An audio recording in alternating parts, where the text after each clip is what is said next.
Good evening, everybody. I am your host, Lou LaRocco. You're here seeing Camarilla Cafe. This is going to be episode 17. It's going to be a Valentine's Day special. We're going to be covering a few things about Valentine's Day with our guests. One is our co-host, Chris Bonica, and the second Hello, everybody. is our recurring, I guess, co-host, Shane Farmer from... so he's going to be going over from RemRaff Incorporated. He's going to be going over a few different Valentine's Day facts that he brought to our attention. It was supposed to be a totally different topic, which we will be getting into after that. But yeah, I thought we should start with the Valentine's Day stuff. How you guys doing tonight? Doing pretty good. How's things going with you? Same shit. Different day. Different day.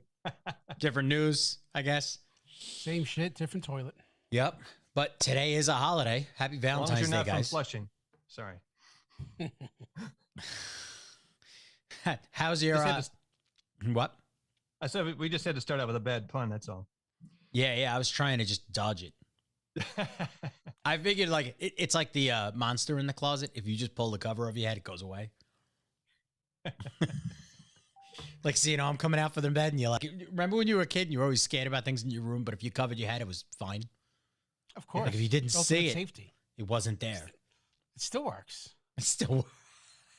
How often do you do that? Dude, on a daily basis. Oh my God. That's why he keeps his mirror covered in the morning. That's it. I have those extra long sheets to pull them over. Oh boy. So right now I'm going to be pulling up an article. Let me see. That first article in our conversation. Yes. Make sure no audio is coming through. Tell me an ad is loading, but it's taking an hour. For Loves. For Pampers. Somebody's walking around with a Pamper in their back pocket. Nice. Always being equipped. Okay, so we're gonna bring this up right here. So we have, who was Saint Valentine and why is he celebrated? Yes. Well, St. Valentine, basically, from what they understand for the years, was killed. He was beheaded on Valentine's Day, February 14th, around the year 270 AD, give or take a few years, I guess. And it's because this guy, who they called Claudius the Cruel, he pretty much refused anybody the ability to marry. And St. Valentine was secretly marrying couples because he believed in love. And also it came to a point where that guy Claudius found out and had him arrested and pretty much, obviously, his demise. He was beheaded for it. I believe his skull is even kept in one of the churches. Of course, there's also been 3 St. Valentines, so they can't really verify that. Did they have divorce lawyers back then? Like, was there a chance that divorce lawyers were creating a super PAC and they were paying into the politicians? And meanwhile, I don't know. I was just gonna say like what a beta cuck. Like just the whole marriage and love. Fuck yourself. Get out of here. Yeah, right. So here's a little note. It says the jailer's daughter was believed to have taken pity on him, bringing him food and attempting to save him. This allegedly led the man to send her a note to thank her, which was signed from your Valentine. So that's where that comes from. However, this myth does not hold up on multiple historical levels, according to a professor. Let's see, where is this professor from? Okay. So the professor is Elizabeth Nelson from the University of Nevada, Las Vegas. She's a history professor and 19th century pop culture expert is who this article is from. And she says here that according to her, it was unlikely that the woman actually received a note literally from Valentine because of access to pen and paper to write it. So let's see. So it says another common legend is that St. Valentine, despite the emperor's orders at the time, had secretly married couples to spare the husbands from war, which saw the holiday becoming associated with love. Other accounts say the holiday was actually named after St. Valentine of Tournai, a bishop, though both men may have actually been the same person. And the website notes, the Library of Congress website, the romance we associate with Valentine's Day may spring from the medieval belief that birds select their mates on February 14th. During the Middle Ages, human lovebirds recited verse or prose? Is that how you say that word? Prose? I think that's correct. To one another in honor of the day.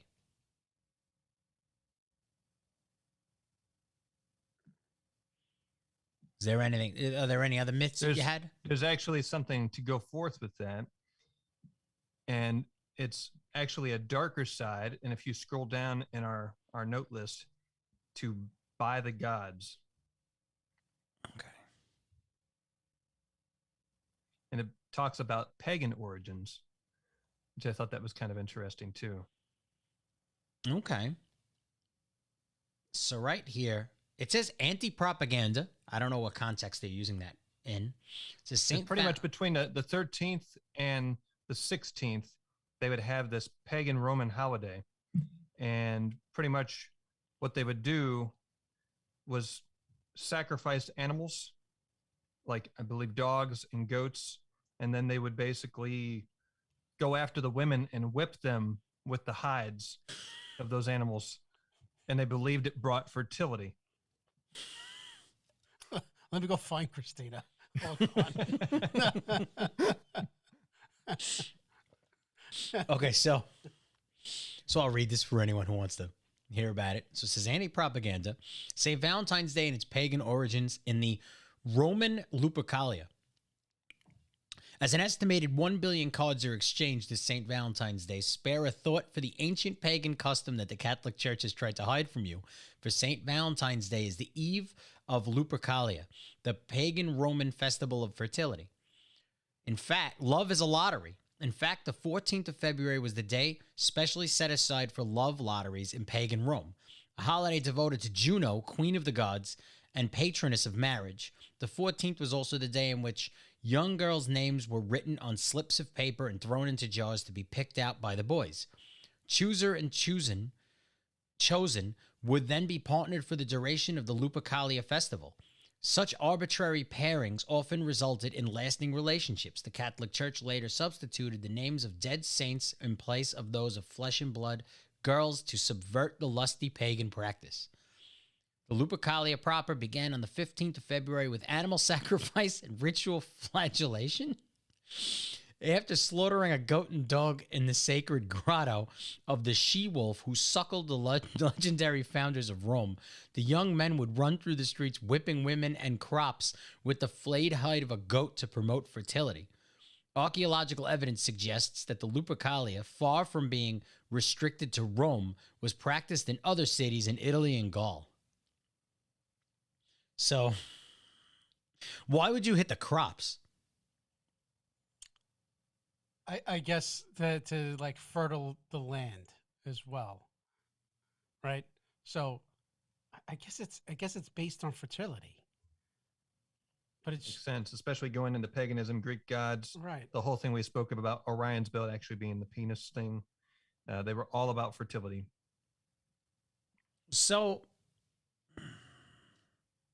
I don't know, like, it's not saying anything about really the act of, right? Isn't the act of the like pushing of the fertility? Like, this is everything but the act of. I mean, there's slaughtering goats and dogs. They're whipping things. Flailing hide of the goat. Yeah, I mean, so I wonder what kind of evidence they actually found. It says archaeological evidence suggests, but what kind of archaeological evidence do you think they actually found on this? I would have to. Maybe they found pictures of some kind of scripture or something. How long back was this? How far back did they say this was? This was pagan Roman times. Yes. So BC. So there could be some kind of text. Yeah, this is wild. Another interesting part to add is Cupid. And what I was looking up on Cupid earlier, Wikipedia, you could do a search on it. Basically, it shows that Cupid is the son of the love goddess Venus, who is also known as Lucifer. Did we have a photo of that dropped in here? There was no photo. No, that one wasn't there. Yeah, there was no photo for that one. But I just thought that was kind of peculiar that they would take something like that as a deity, especially Lucifer, and roll that into Cupid for Valentine's Day, almost like they're sort of hijacking an event and making it something opposite, just like we've studied in our previous 2 episodes with Illuminati ties and things like that.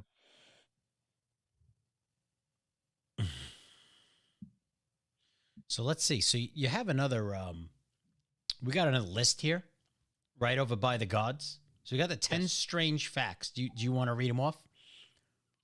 Sure, I could do that.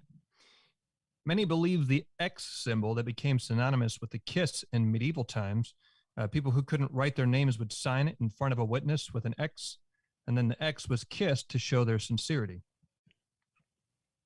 2, girls of medieval times ate bizarre foods on this day to make them dream of their future spouse.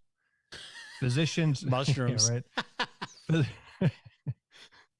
Physicians of the 1800s commonly advised their patients to eat chocolate to calm their pining for lost love. Is that why you're eating chocolate there before we start? No, I'm just... It was a cookie. Oh, it was a cookie. I'm sorry. That's right. Richard Cadbury produced the first box of chocolates for this holiday in the late 1800s. 15% of U.S. women send themselves flowers on Valentine's Day. The rest prefer jewelry. The red rose was the favorite flower of Venus, the Roman goddess of love, which ties into the whole Cupid thing again. Women purchase approximately 85% of all gifts on this holiday, including jewelry. What a shock. That's insanity. Hey, if the shoes fit, buy more. Every Valentine's Day, the Italian city of Verona, where Shakespeare's lovers Romeo and Juliet lived, receives about 1,000 letters addressed to Juliet. What about Romeo? He doesn't matter in this? I think he got the shaft on that one. Literally. Yeah, right. In Japan, women are expected to give chocolate and other gifts to men on Valentine's Day. This tradition was started as a marketing campaign by Japanese chocolate companies. Why don't we start that marketing campaign here? Actually, I can't lie. I did receive a box of chocolate today. Oh, did you? Yeah. How many are left? Just coincidental. I didn't break into it yet. I had the cookie, but I got to watch the chocolate. I got to watch my diet. So you could take that cookie, get a little nookie. Oh, man. We're getting a lot of bad jokes tonight. Yeah, that's right. It's kind of crummy, isn't it? The official world record for the longest marriage for a living couple belongs to Herbert and Zelmira Fisher, who were married for a total of 86 years, 290 days before Mr. Fisher passed away. Wow. Those are some great facts there. I do really like the one about Japan. I think we should celebrate that a little more often. Yes. It's kind of like the steak day that comes in March. Hint, hint. I'm not going to cover it on the show. You say steak day? There is the male version of Valentine's Day. Oh, that's right. It's usually in Totally March. forgot. For our listeners who are interested. But yeah, and I find it a little unfair that they're sending thousands of letters to Juliet. I mean, Romeo died too, right? Poor guy. Mm-hmm. Yeah. So, and he's the one who started it. I mean, someone took a stab at it, I would say. Oh my God. I would swear you prepped these. If I didn't know you personally, that you do this all day, I would that's like a dagger to the heart. That you write this stuff down and you have it ready to go all day. They say I was dropped on my head a few times as a child. It really was the cause. Oh man, now I feel a little bad, but yeah, I could believe that. I am not you. How you doing? Thanks for joining us. He's on Twitch tonight. He says now that is a Valentine's Day worth celebrating. Yes. Oh, are you talking about killing the guy? Was that what was that in reference to? Like beheading him or the pagan ceremony? Because the pagan ceremony definitely sounds interesting. So what's the next picture you want me to bring up over here, Shane? Well, the next part, I figured Valentine's Day, why not celebrate? Well, not necessarily celebrate. Talk about the St. Valentine's Day massacre in Chicago, 1929, Okay. on February 14th.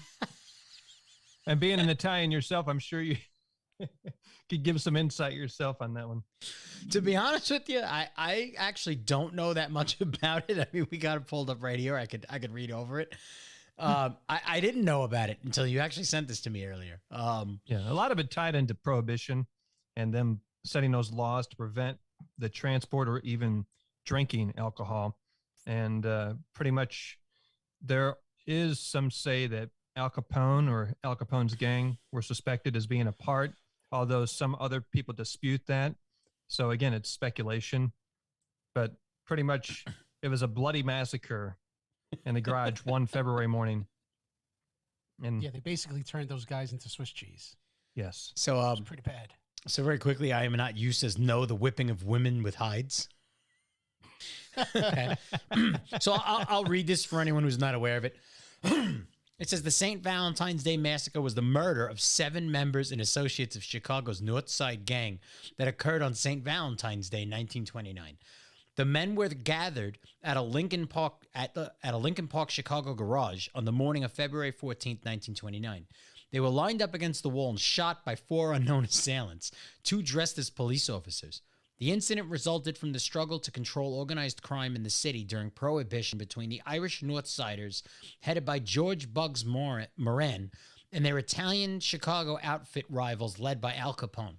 The perpetrators have never been conclusively identified, but former members of the Egan's Rats gang working for Capone are suspected of the role, as are the members of the Chicago Police Department who allegedly wanted revenge for the killing of a police officer's son. So we're seeing potentially a unionization of the police and the gangs to kind of take care of business, huh? That's a nice picture. They should put that on some St. Valentine's Day cards, with one of them getting whipped with an animal hide. I'm sure it would be to die for. And I am not used as that's another Valentine's Day worth celebrating, the Chicago Massacre. Yeah, this looks pretty good. The weapons they had were 2 Thompson submachine guns and 2 shotguns. I guess they weren't illegal at the time. And then we have 7 deaths. Perpetrators unknown. This is great. And we got a little picture down here too. What is this? What is this picture? Below that is a picture of Hillary Rodham Clinton's father and herself. I'm not sure who the other child is. Which ugly child was her? To the left or the right? I believe she's on the left there with the dowel. Oh, okay. And she didn't grow her horns yet. No, not yet. There is speculation. And cankles. And of course, there's no way to verify this that I know of at this time, but there is speculation that Hillary's father ran a Chicago mob after Al Capone, kind of along with somebody else. I've seen a few different alterations to this story. Some say that he wasn't involved, but it really makes you wonder. That's why I wanted to include that in there. And especially following that, going into Planned Parenthood. There's a link after that. If it updated on your side there, I don't know. It's in the notes. Just below that section. Oh, wait. There's a link. I may as well run over this, right? Yeah, you can. All these things right here before we jump the topic. So Hillary's father ran Chicago mob after Al Capone. After Al Capone, Hugh Rodham and Dan Rostenkowski took over and ran the Chicago mob, according to Larry Nichols. Hugh Rodham is Hillary Clinton's father. He is pictured above. Daughter Hillary is sitting holding the doll. Brother Hugh Jr. is sitting on the right. Nichols is a former trusted advisor to Bill and Hillary Clinton. Nichols helped run Bill's political campaigns while Bill was president and governor of Arkansas. So I guess he's got some, he might have some legitimate insider info there. Nichols called Matt Drudge to break the story of President Clinton and Monica Lewinsky. Nichols had the semen-stained blue dress from Lewinsky, a White House page. It ignited Clinton's impeachment. It was alleged that Lewinsky had sex with the president in the White House. Nichols also broke the story of the Awan brothers. They made untold millions by selling information while working in charge of the computer networks for the White House Congress, Hillary Clinton, and the Democratic Party. Nichols is a former Army Green Beret operating special forces in Nicaragua. Special forces work behind enemy lines and can operate any way they wish in order to accomplish their military objective. You know, I got something I want to check real fast. His name was Larry Nichols. I want to do a very quick search on that name. So it seems to be a very big tie between politicians and mobsters. Mm-hmm. I know that isn't the direction of this podcast, but maybe it should be one day. Capiche? So, I mean, to be honest, looking at the year in which it happened, I don't think it's not talking about how he passed. How old would he have been? 1950 to 2020. So he would have been 50, 60. He would have been 70 years old. Yeah.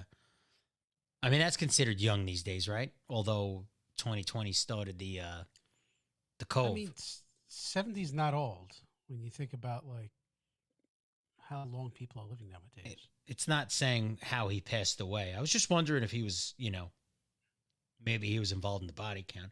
But they wouldn't have let this guy keep going and keep going and keep going, you know? They would have gotten him way earlier, right? Mm-hmm. They wouldn't let him sit there, get him impeached, and then I mean that's going for a long time. So they had lawsuits against Clinton. He was a conservative talk show host and propagated various conspiracy theories about Clinton. These include tales about alleged goings-on at the Mena Airport in western Arkansas. The New York Times characterized Nichols as one of the Clinton crazies. In a 1997 interview, Nichols said, "They may just kill me. You'll read one day that I got drunk and ran into a moving bridge. Or Larry Nichols got depressed over everything and blew his head off. From behind." I added that, from behind. That's funny, so though. Tell me he paid the bill. So they actually have a term. Clinton crazies.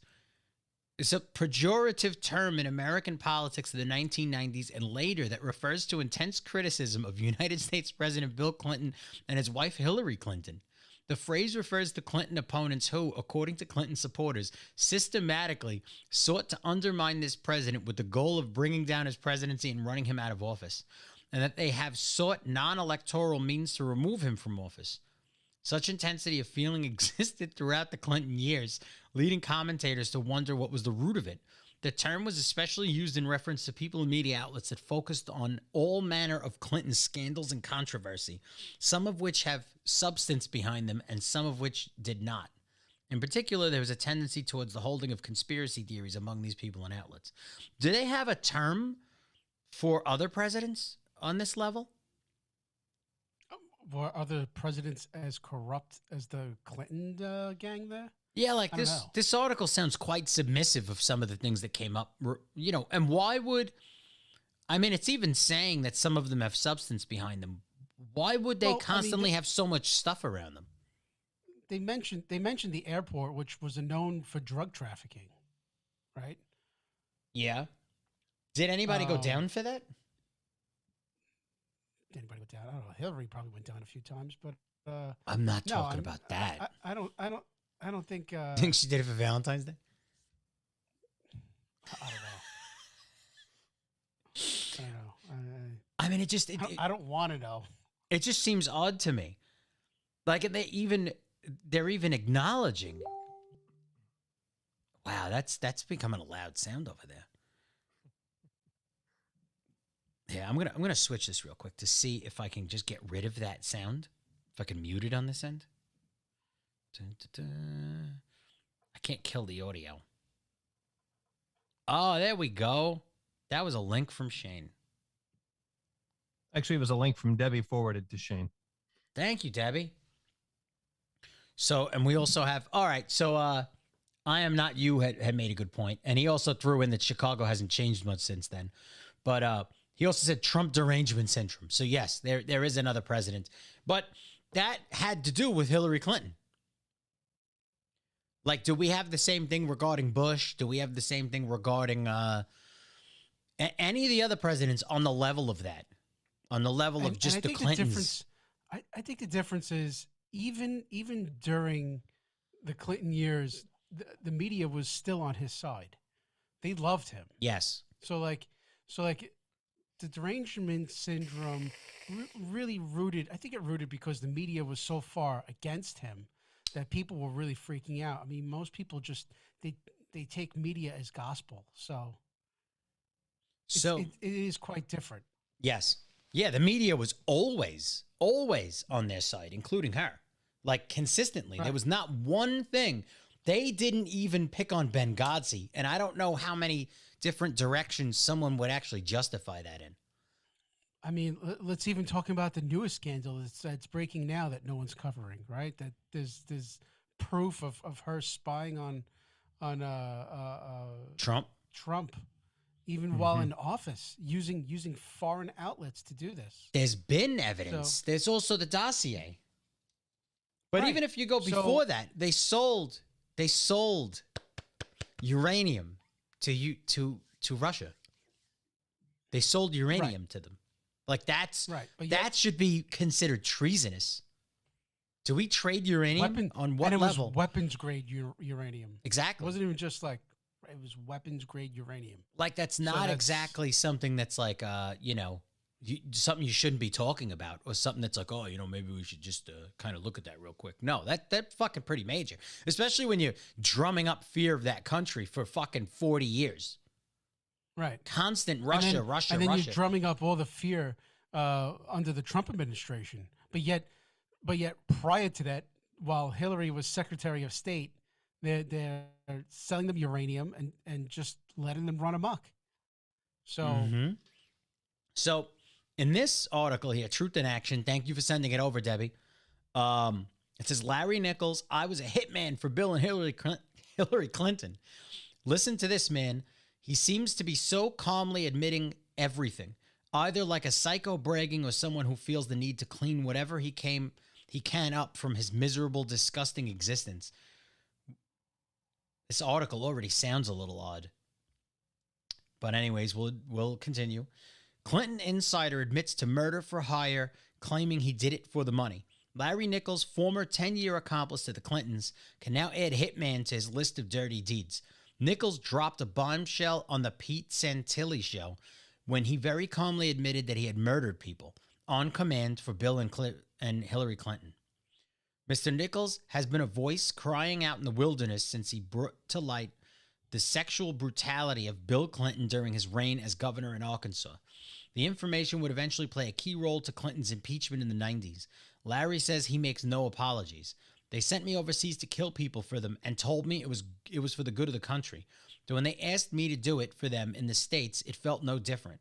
The real truth is I did it for the money and I didn't give a shit about the women I beat and the men I murdered. The Clintons are bad people and I did bad things for them. I had to live with that all of these years and now I just don't care anymore who knows it. Larry maintains the Clintons were also into so many illegal activities at the time, they had to have a team of mercenaries made up of friends and state troopers to cover it all up and keep them protected from the public finding out. According to Larry Nichols, both Bill and Hillary were wild and out of control, and both were relentless in their pursuit for money and power. From running drugs to the rape and beating of women and young girls, both of the Clintons are guilty of unspeakable crimes. When Pete asked Larry about Jennifer Flowers making headlines last week, claiming Bill had told her Hillary had eaten more blank than he had, Larry said that's old news. And indeed it is. Larry had made that same statement on the Pete Santilli show early last spring. Larry is adamant that Hillary Clinton is a DYKE and always has been. One thing I know for sure, she did have enough sex with men to have a kid, but it wasn't Bill Clinton's kid she had. Chelsea is actually the daughter of Webb Hubble.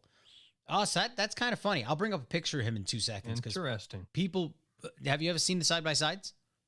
No, I haven't. So Nichols and many other insiders claim Clinton began having sex with Hubble to gain employment at the Rose Law Firm, which she believed would eventually advance Bill Clinton's chances of becoming the governor of Arkansas. So I definitely didn't plan on this becoming like a gigantic Clinton investigation, but while we're here, let's do it. Since that's the nature of the show. And if anyone would like to come in and give their 2 cents or ask us to go in a certain direction, by all means, happy Valentine's Day. So I'm going to bring up a picture. So I've known about this for a long time, but so take a look. In most of these pictures, it is Hubble on the left and Chelsea on the right.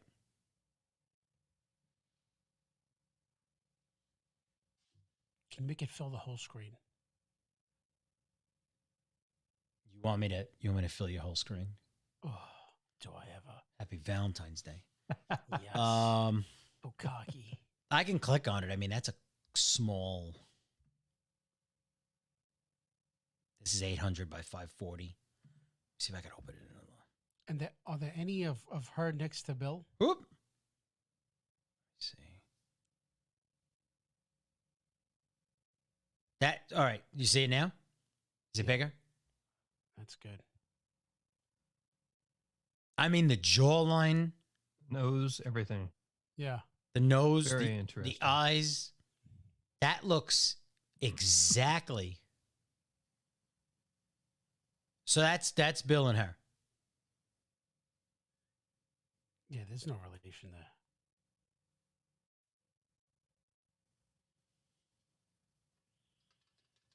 That's pretty funny, actually. You see that? I did not have sexual relations with that woman. Okay. Or that one. Got it. Or that one. I get it. Wait, who's that? Mom.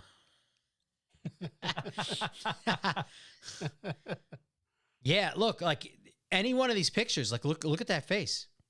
That looks nothing like Bill Clinton. Mm-mm. But if you look at him,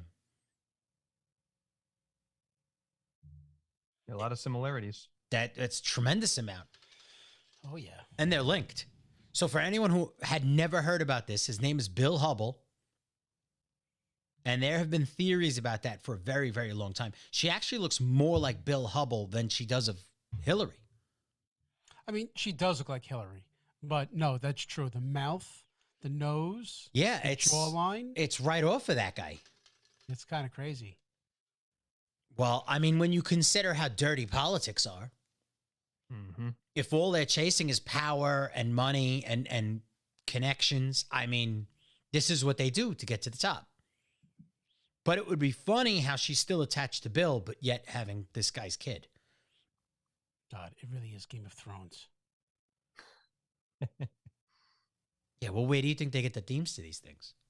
Not to say that we're in real time having that exact scenario, although look, who am I to say whether we're having that exact scenario or not? But I mean, it's right there. Here's another bunch of pictures. Take a look at. I mean, here is one with it's on the upper right. There's Bill on the left.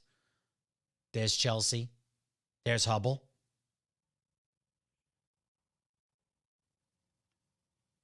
I mean, she looks a hell of a lot like him. And she's in a lot of pictures with him, too. Like, right. Is that a splice? Yeah, that's a splice. There were photos of the both of them, too. So they're very connected. Well, she's just hanging out with Dad. Yeah, that's all, man. Just hanging out with Dad. So is that another link sent over? So maybe, but on Facebook, Debbie has mentioned that Larry died from cancer. Not sure what type. He says uncanny resemblance.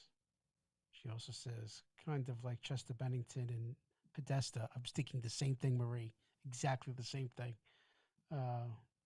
Oh, and then I guess Debbie sent you something. I'm not sure to who. Okay, so Debbie had just sent me another list, another link. Sorry, I'm making a lot of like verbal word errors. So I also want to say, so they started 3 minutes ago in Facebook. So we got Debbie. She's joining us and obviously sending me links. She says, so Larry died from cancer, not sure what type. Marie jumped in, said, oh, did you just read all of these, Chris? I literally just read them. Yeah. All right. Oh, no. And now Marie's opening up the Chester Bennington and Podesta. Maybe we can get into that in 2 minutes. We also got some Valentine's Day stuff to get back to. Maybe, I don't know. There's one last Happy story, Valentine's and it Day, actually everybody. ties into Valentine's Day Planned Parenthood, Okay, which is also a Clinton foundation. All right, let me just finish this one, and then we'll jump back to that, and then we'll jump back to whatever anyone wants us to talk about. Maybe we can get into the Bennington thing, but we weren't prepared for that, but we could go through it. That's not a problem. I know this stuff like the back of my head. So this says, poll, can you tell which one of these women is Chelsea Clinton and which one is Rebecca Hubble? So one of the two women pictured below is Chelsea Clinton. The other one is Rebecca Hubble, daughter of Webster Hubble, who was Hillary Clinton's law partner in the late 1970s. Chelsea was born in 1980. I'm not sure which picture is Chelsea and which is Rebecca. I think Chelsea's on the right. Incorrect. No? She's on the left. Oh, shit. I would guarantee, actually, no, there is no, you have to vote for the results. I think it's the one on the left. Because Right. Chelsea Clinton doesn't have that sharp of a jaw. Or that long of a face. It's very fat. Fat head. If you're listening, Yeah, but that looks Chelsea like, Clinton, that you looks have like a a young fat head. picture. I think that's Chelsea on the left, and that is Rebecca Hubble on the right. Well, why don't we vote and see? I'm not going to vote into this. Bro, come on. Why not? You're on an M1. You're good. View results in crowdsignal.com. All right. Let's see. Yeah, see, try it free. No, that didn't even bring me to the results. To see the results, and it gives me a freaking link. Look what you did to me. It's gonna bring up Baby Gasso. Yeah, exactly. And then we get banned from all the services. That's what happens when I don't take the screen off when I'm going through links. But yeah, I think. All right, so I think we're missing the point. We're sitting here and we're voting on this, right? Thank you, David, for coming in. David Moranzin. He says, "Fat, PHAT." So I guess we're back to the early thousands. So yeah, I mean, I don't think it matters. I think the point of this is to say that those two can potentially be sisters. Yeah, very much so. And if theoretically they would only be half sisters, that likeness is pretty impressive. Yeah, I mean, if they came from the same seed, you know. So, and I am not you on Twitch says Chelsea B on the left. See? All right. Well, I see we're teaming up over here. No. See how it is. No. Look, I'll go back. See? Like, look at how round her face is. She looks like a fat-headed chipmunk. So if you look at that, oh, here we go. Boom. See, now look at the hair, too.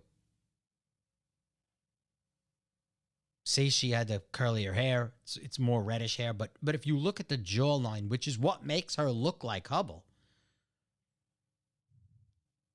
that's where you can kind of tell. So when you look at that picture, his official daughter, I'm using the term official on purpose.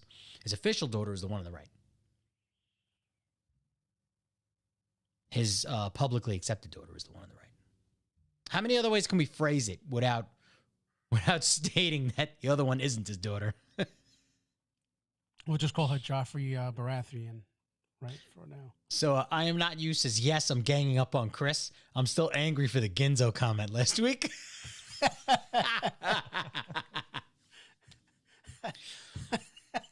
All right, so now we're going to go back. Shane, we're being mean to Shane here. He set up this whole Valentine's Day thing. He took like a week and a half to set this up. I think it's a small amount of information for a week and a half, but Shane runs at the best pace he could.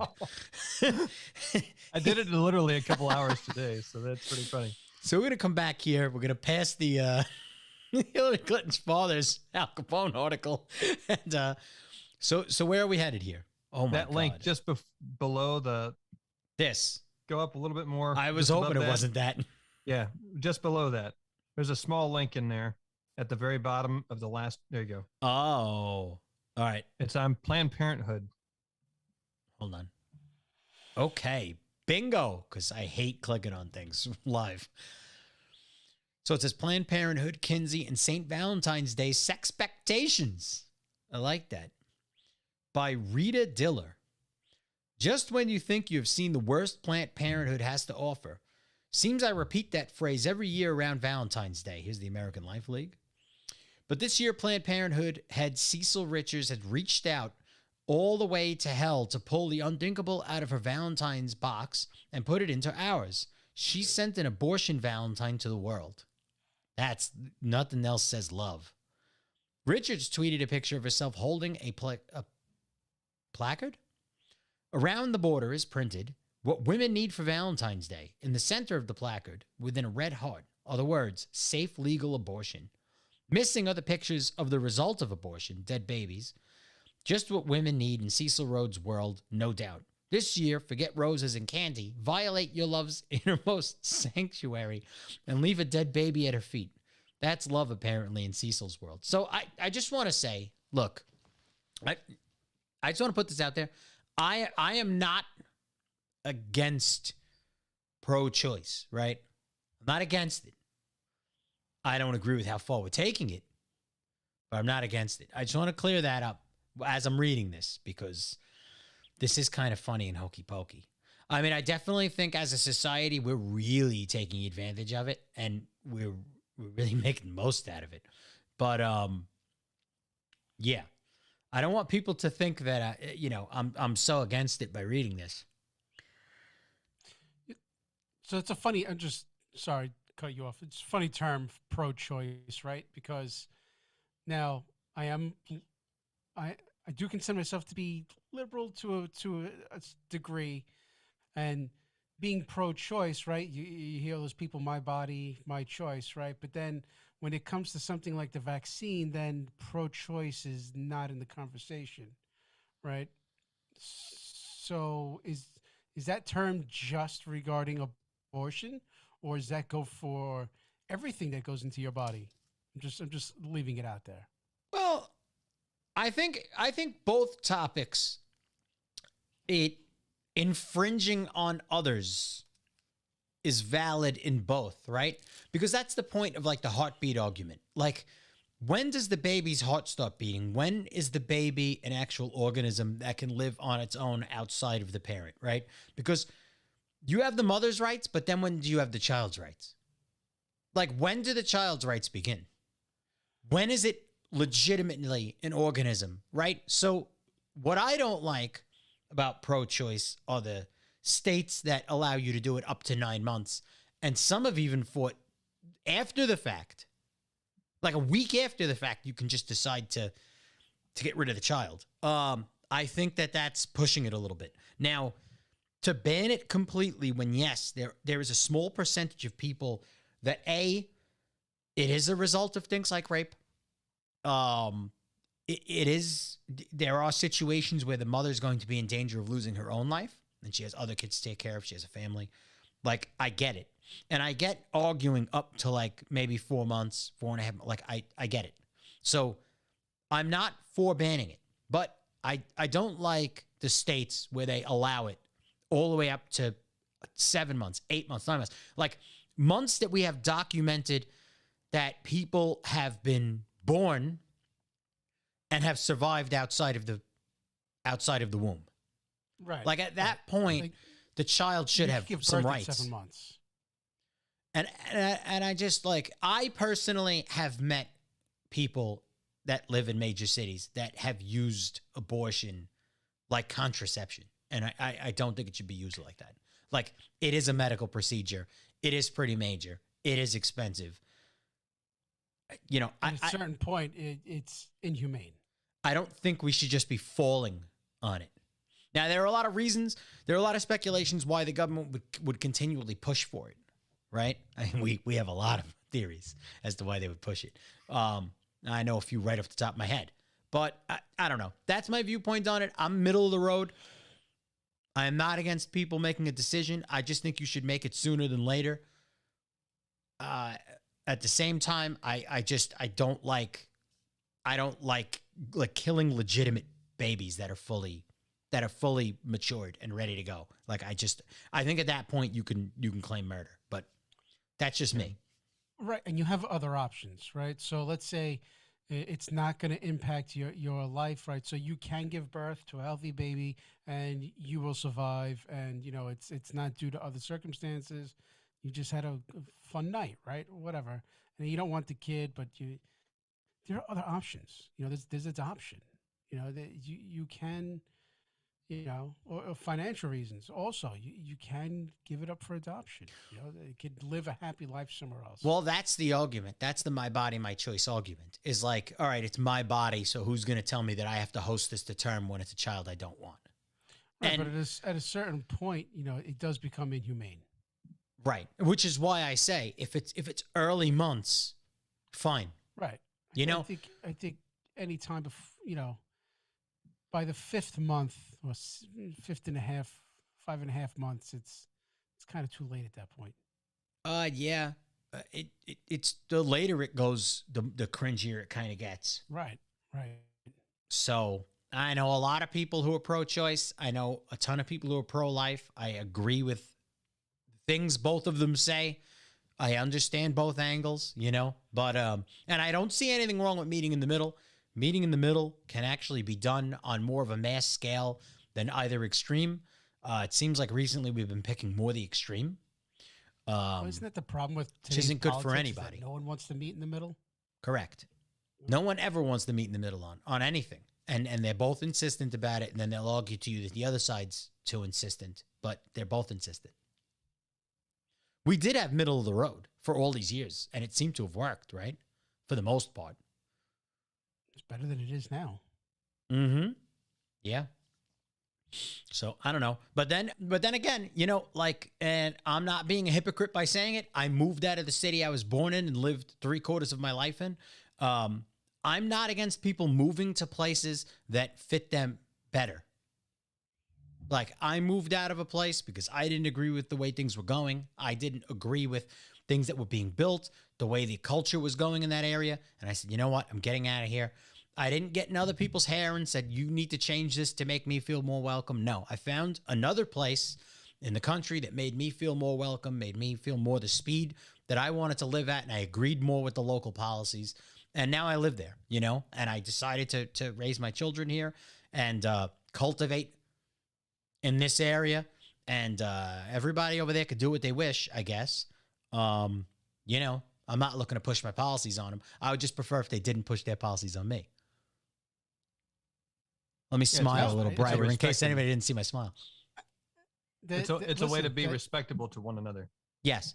And that goes along with my whole explanation of like the segregation argument from last week, is that it's fine for people to live a certain way over there and then people live a different way over here. Like, that's fine. We don't have to agree on everything. We don't have to live the same way. We can choose to live different ways, and everybody's better off that way, right? Right. Mm-hmm. So, and as long as they don't kill or torture people for their differences. Correct. Right. Mm-hmm. And it still could be under the same flag, It doesn't have to be separate. Well, correct. why is the conversation today everything about segregation?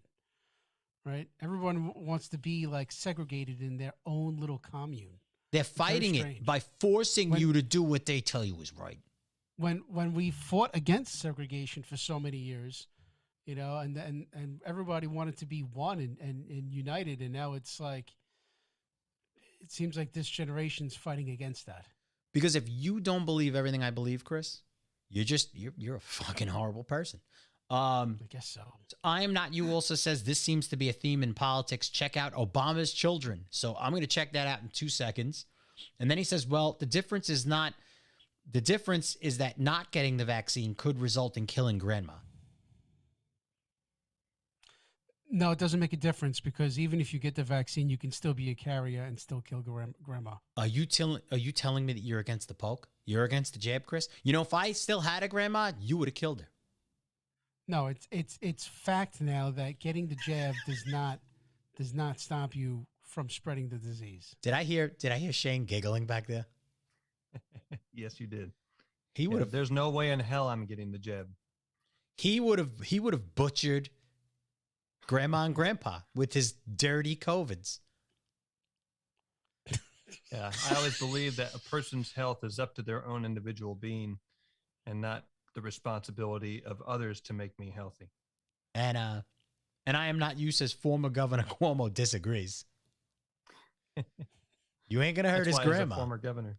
He'll hurt everybody else's grandma. Don't hurt his. Oh, he hurt He a lot. butchered a hell of a lot of them. Yeah. Holy Yeah, he did. shit. I think that's why they pushed that scandal with him, was just to get him out of the light. Just so that they stopped talking about that. They're Well, like, I think the scandal was not as bad as the woman scandal was not as bad as what really happened in nursing fuck, homes. not even close. Right. Are you So- kidding? He did like a partial genocide. Yeah, so they figured we'll get him out the easy way. That the media won't harp on the fact that Democrats killed thousands of old people. I'm Yeah. laughing. You shouldn't be laughing, but it's the truth. This is the way they think, and it's actually more fucked up than the scandal itself. Yeah. So- Who really fucking cares about this scandal? Like, I understand somebody might like come at me and go, hey, you know, women have rights and he was sexually harassing. All right, it was harassment. They didn't even talk about rape. They didn't talk about anything forcible. The guy was a fucking perv. The guy was an asshole. A giant percentage of men are. He did what I every just other can't- fucking politician does. He did less than As a- Clinton did. As an Italian American, he said it's not. What did he say? It's not rape or whatever. It's just being Italian. It's being And Italian. I'm like this stupid fuck. You know, That's why when me and Chris get together, we play grab ass. like it's not Like, about being a gay. hey, shake his bun. Hey, hey, hey, hey. slip a finger in. Oh, absolutely. Yeah, then you gotta smell it afterwards. Oh, Jeez. you had to make it See what vile, you- didn't you? See what you ate the night before. You had to make it vile. Ooh. So let's see what else we had here. So I do, okay. I just wanted to clear that up before I finish this article, because this article is very, very, it's obviously extremely pro-life, but you have to kind of see the irony in that on Valentine's Day, they're pushing, you know, abortion. Valentine's Day is about love, not about the lack of love. Or I guess love yourself. I don't really know what it's trying to say, like love yourself and stay a single parent. Single person, I No. don't know. I thought it was gonna say like because a lot of people are gonna fuck, you might need Yeah, maybe yeah, I'm yeah. thinking of the article the wrong way. I We know. don't have condoms. We don't have morning after pills. We don't have any contraceptions. People do not have to have any responsibility in their life whatsoever. You don't have to be responsible in avoiding it.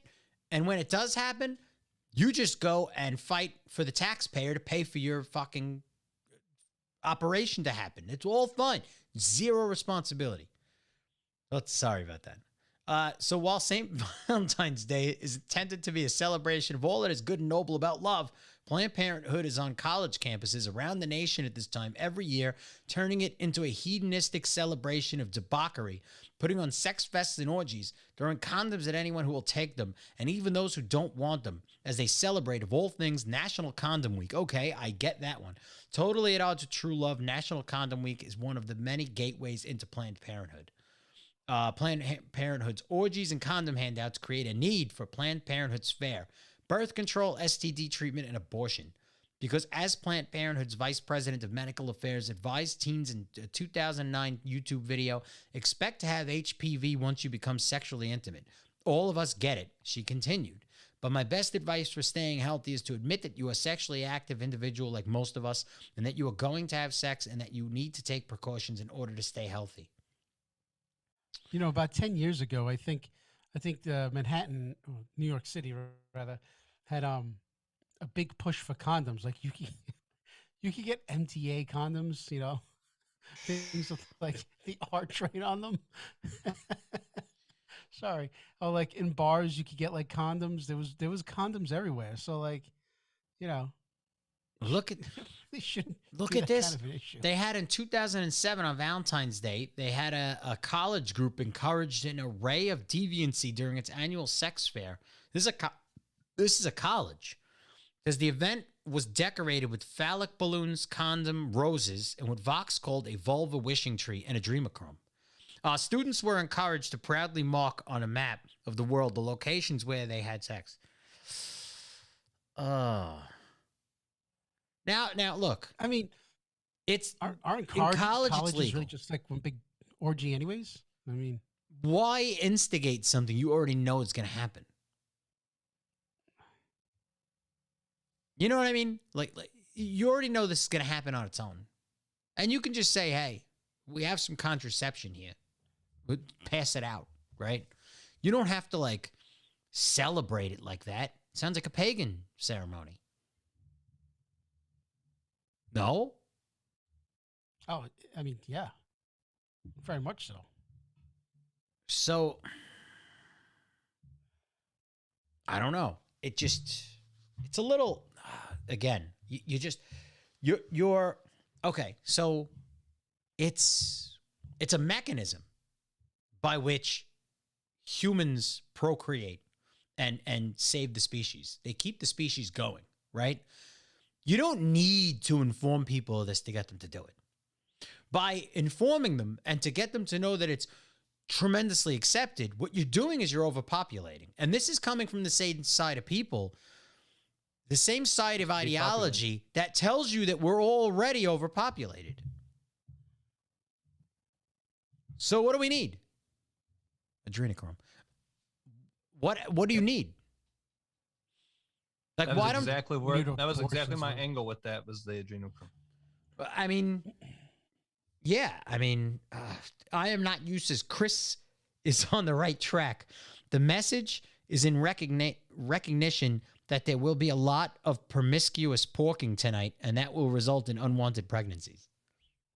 Yeah, I mean, obviously, but still, why push it? The more you make somebody think about it, the more you know they're going to do it. And it's not exactly something that, like, look, everybody says that I'm turning into like some type of Jesus freak by saying that maybe these things should be partially pulled down a little bit. You know, people will do what they do in private regardless. But to sexualize the entire society into that being the only thing they think about, that and sitting home and collecting checks, I mean, we're basically an idiocracy. Yeah, the way I see it, they've demoralized something that was supposed to be sacred. I mean, look, I don't know if it should be sacred, you know, because if we're going to go back to pure sacred, then we're using a sheet. You know what I mean? Like you're talking about the other extreme. So again, I'm not for the other extreme, but to a certain extent, and the younger you're going to get people to do this, the worse you're going to create an explosion of children in an already overpopulated country. All you're going to do is really raise the rate of these operations. That's all you're going to do. I don't think anybody really fucked with a sheet in between. I don't think that was a thing. Somebody has done that. To say that it's never happened, sure. That's people have fucked in like costumes and shit, sure, but like that's different than a sheet. You didn't say sheep. So I am not. You also says it's all part of my body, my choice. A person has the right to engage in sexual activities as often as possible with the right to correct any mistakes created thereof. Yeah, but you're held responsible to their correction. And he says, yes, Orthodox Jews have sexual relations with a sheet in between. See? So I don't know if you remember, Lou. We asked about that in the pool hall, and we were told that a lot of those sheets that you see hanging up. All right, in Bensonhurst, there was those, those drying lines, right? So you would see them all over, those sheets hung up, hole in the middle. And apparently those were like some kind of ceremonial sheet that the hole was for the head. So can you repeat that one more time? The ceremonial sheet? Yeah. Why? Because you want to see me make the hand gestures again? You already said it. I just no, because I kind of got it and I kind of didn't get it. Okay. So okay. They used to hang up sheets on the clothesline outside, right? And you would see it was a sheet with a hole in the middle, and everyone assumed that was for bumping uglies. But when we had asked about it at the pool hall, because it was just, every Thursday night was Jew night. Uh, they told us no, that's not what it was for. It was that's a hole for the head, and it was like a ceremonial sheet. Were there like sweat stains around it? I didn't look that hard. But you noticed it. So they just hung them out right in the open. What's that? So they just hung it out right in the open. Well, it was, it was with their clothes and stuff. Yeah, it was just a sheet. Oh, I understand. No, that has nothing to do with that sheet. What do you think? It was some kind of like, we're going to, like when the caveman would bat the woman in the head and drag him to the cave, like that night they'd go out and they'd like put the sheet over a woman and that's it. That's their woman and they go home and use the sheet. No, but I really we have a mitzvah. They just like, and then pull them home. Yeah, no. People put out the sheet so you could have sex. Just grab a sheet and run. Oh no. God. So I am not you says that my sound is gone. Oh, I hear you. I hear you loud and clear. No sound on the YouTube. Oh, he's watching on YouTube as well. Are we talking about banging? Is that why? If anybody on Facebook could tell me if the sound has gone out, please let me know.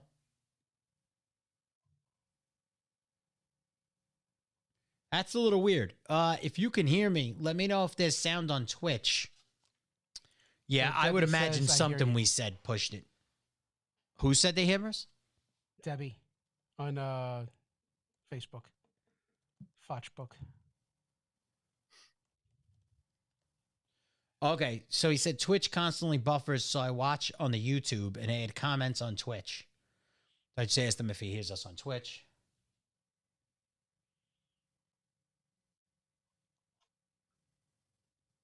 Yeah, we probably said something that ticked him off a little bit.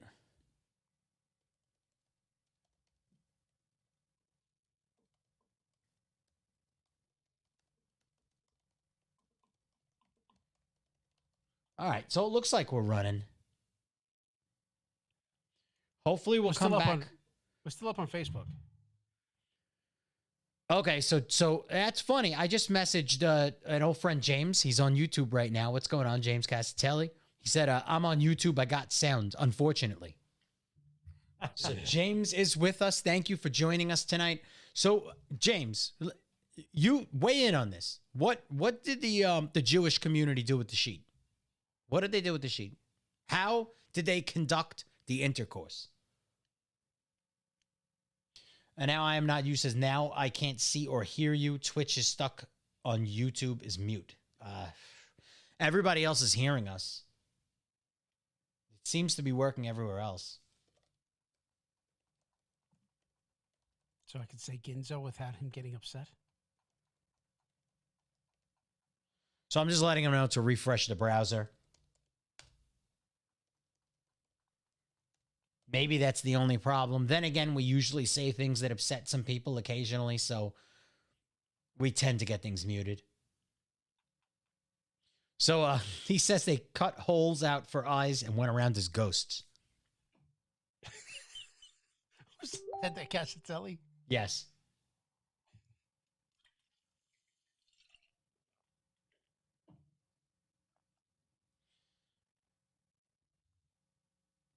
Okay. So what was the actually, you know what? We'll take a quick look.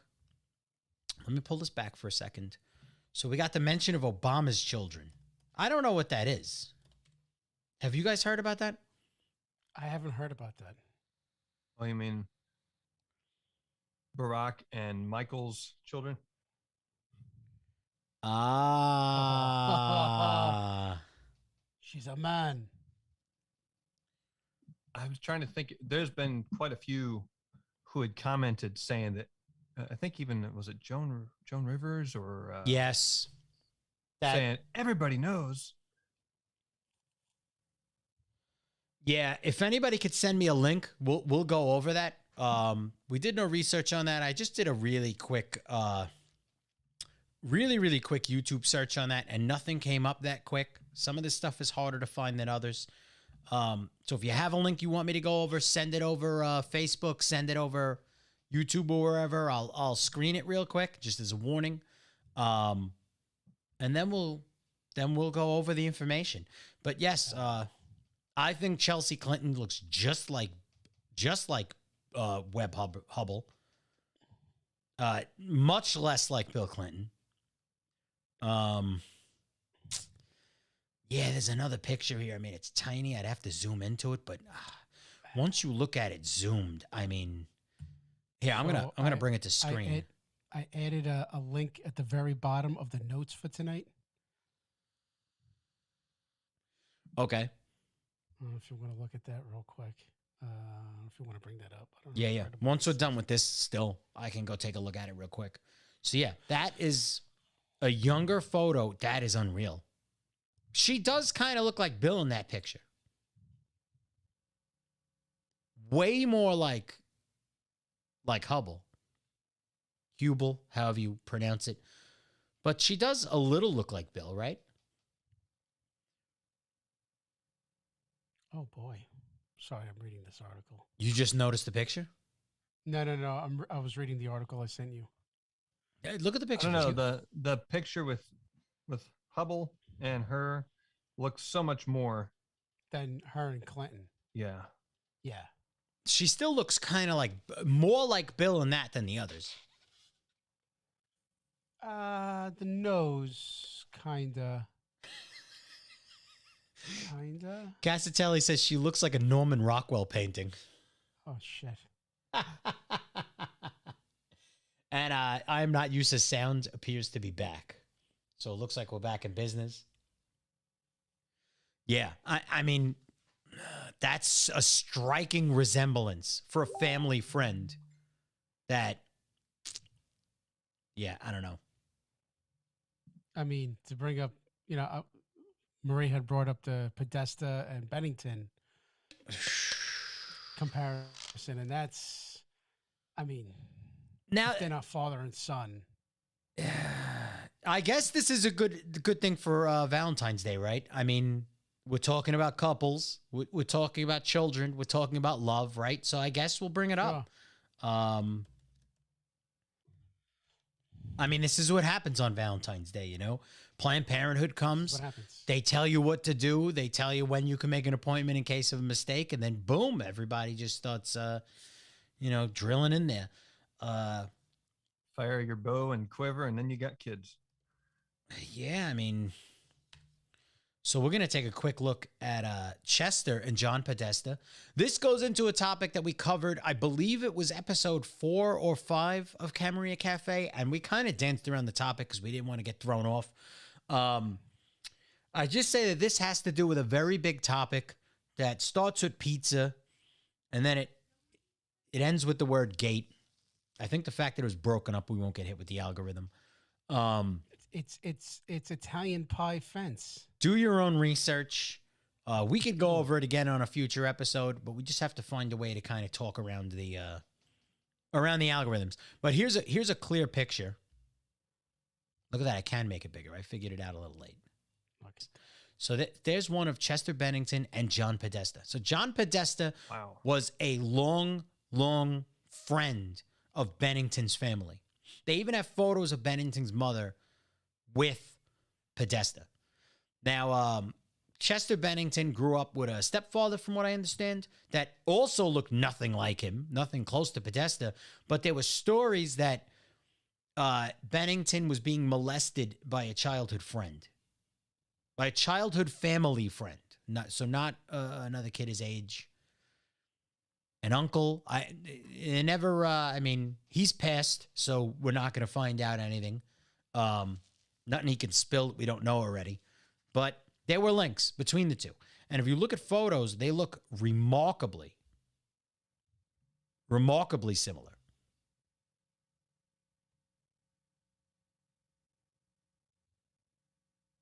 I mean, same facial structure, same eyes, same nose, same ears. Same glasses.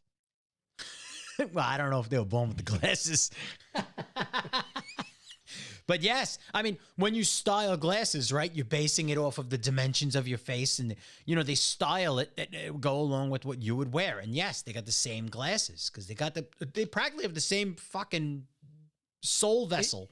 It looks like It looks like a before and after of like Chester Bennington, like using like one of those apps to age you.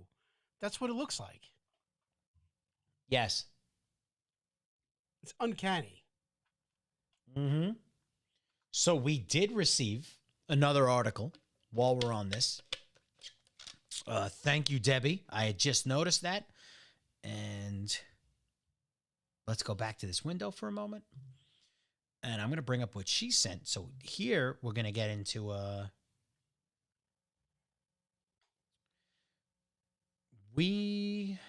is this it? Oh, I think this is the article I sent you.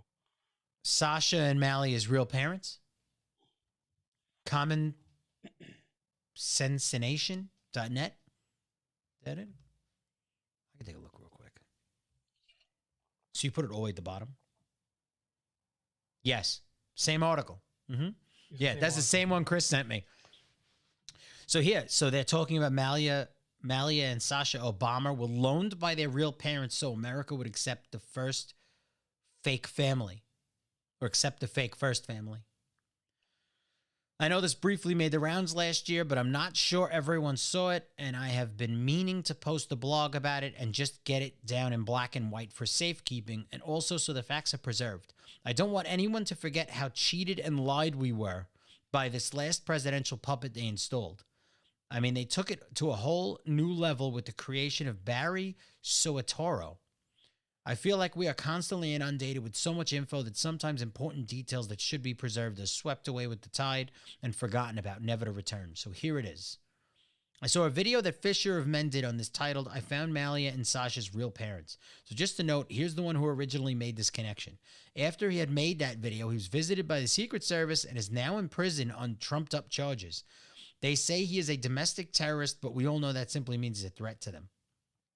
So people in the alternative media have wondered for a long time who Malia and Sasha's real parents are, being that Michelle is most likely a man. This is a great piece done on the topic in 2003. Definitely worth the read. But just a few basic points from it. None of the ancestry or genealogy sites have any record of either girl. Really? Ancestry.com has no birth records for Malia or Natasha Obama. In fact, no birth records can be found on either girl anywhere. There are no pictures of the Obamas with the girls when they were babies. Actually, only one single photo has been found. I'm no expert on Photoshop, but it doesn't take an expert to see that it's very sloppily flung together Photoshop picture. It's almost embarrassing to look at, really. They did such a bad job. There's only one pic that could be found of the Obamas with Malia or Sasha when they're young, and this looks extremely Photoshopped. So how did they pop up the background like that? Not natural. So what's it saying here? So here's where it's going to get interesting. Anita Blanchard and Martin Nesbitt are a married couple who have been close friends with the Obamas going back to their early Chicago days. Martin Nesbitt was the Obama campaign treasurer and close friend, and his wife, Dr. Anita Blanchard, is the woman said to have, quote unquote, delivered the children of Obama. Remember that semantics matter here. So Dr. Anita and her husband became Sasha and Malia's godparents.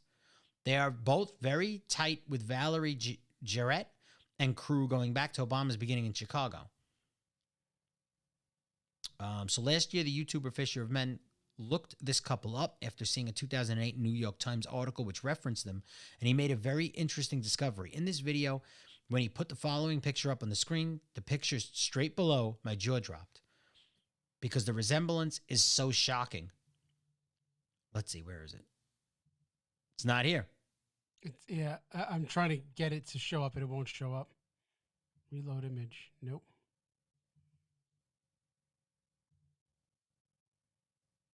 Server not found.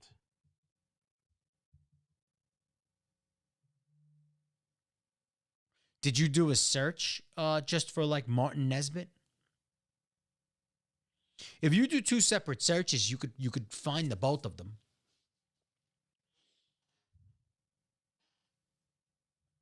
So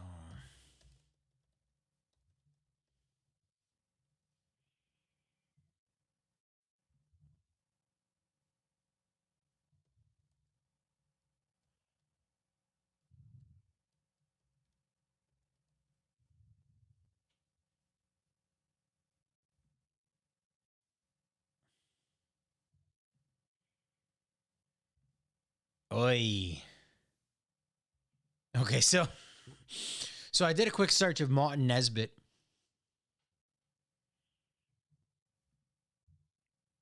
So take a look at this photo. Right? Take a look at the chin, the jaw, the nose. And here's a picture of Malia.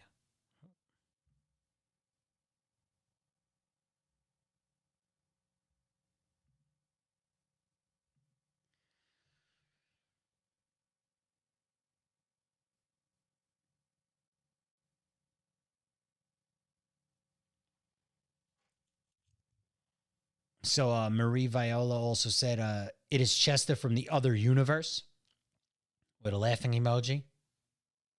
And Debbie said, I think mine had it. So I just noticed you sent me another one. Give me 2 seconds. I'll take a look at it.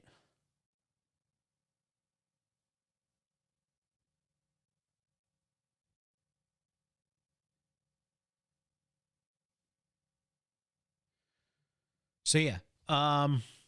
So this is Malia. There was another picture here that looked like it had a little more of resemblance to it. So if you take this, you could tell that the chin comes out. Damn it. Okay. I think those look very striking. Are you guys taking a look? Can you just find a picture of Michelle Obama?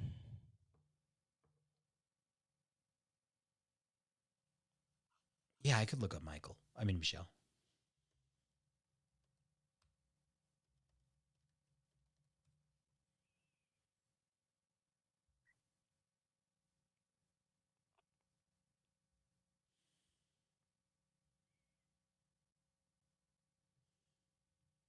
Man, those are some white ass shoulders.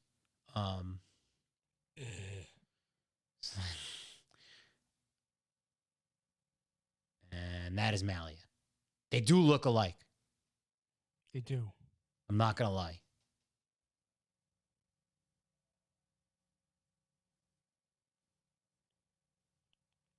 So could it be a similar thing to Chelsea Clinton? I mean, she boned that dude.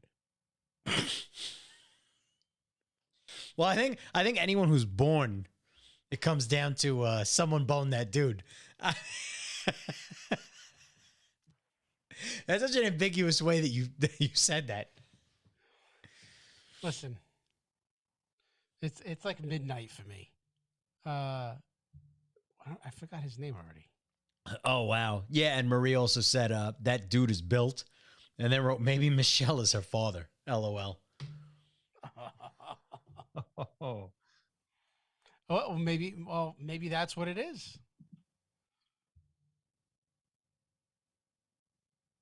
Wait, where's the mom?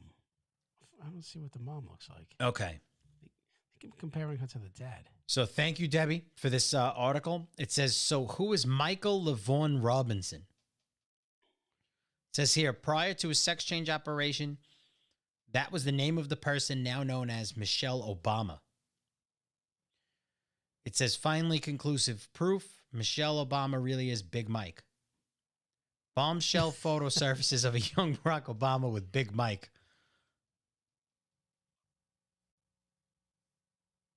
Is that a real photo? I've seen that photo a few places. First, look closely at this photo of Barack Obama with his arm around Big Mike during the Mikhail Gorbachev years, 1985 to 1991. Obama would be around 24 or 25 years old.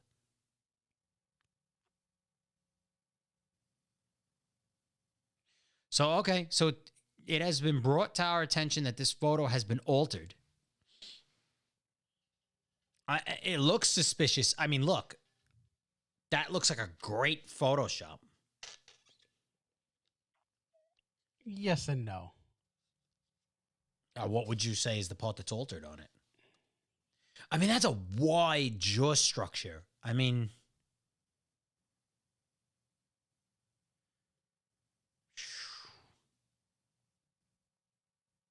I mean, just her face is put in there, correct?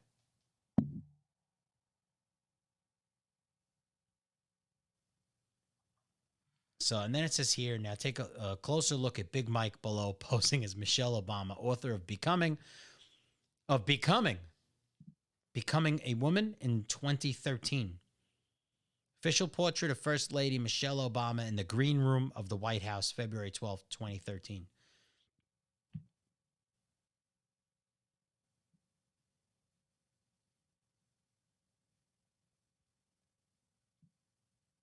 So it's trying to tell you to look at the teeth. So wait, what is actually doctored in that photo? That I don't know.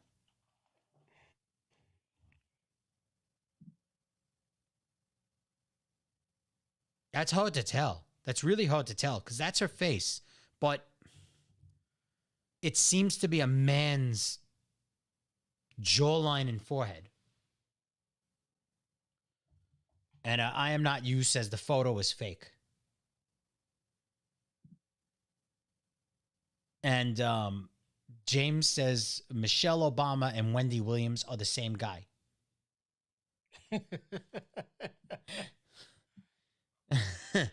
No, Wendy Williams is a T-Rex. Marie says that is not the Mike I remember in the movie. LOL.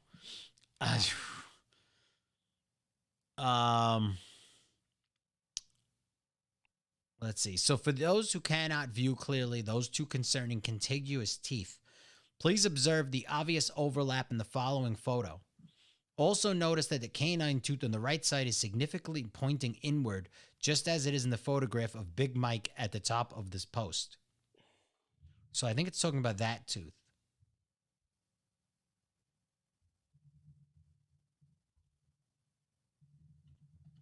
So I think it's talking about that one.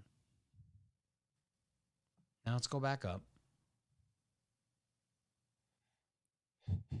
Yeah, but if it's a doctored photo, I don't know if this is proof. I mean, I've seen some other stuff that had more proof than this. Look at no first lady in U.S. history has ever shamelessly showed off their huge shoulders like Michelle Obama often did. This was a dead giveaway. This photo of Big Mike that follows was a familiar picture over 8 years of first man displaying her massively built trapezius muscles. Please look at the size of those traps. I mean, she got wide shoulders. That was the first thing I commented on when I brought up the picture of her before. Like, those are some wide shoulders.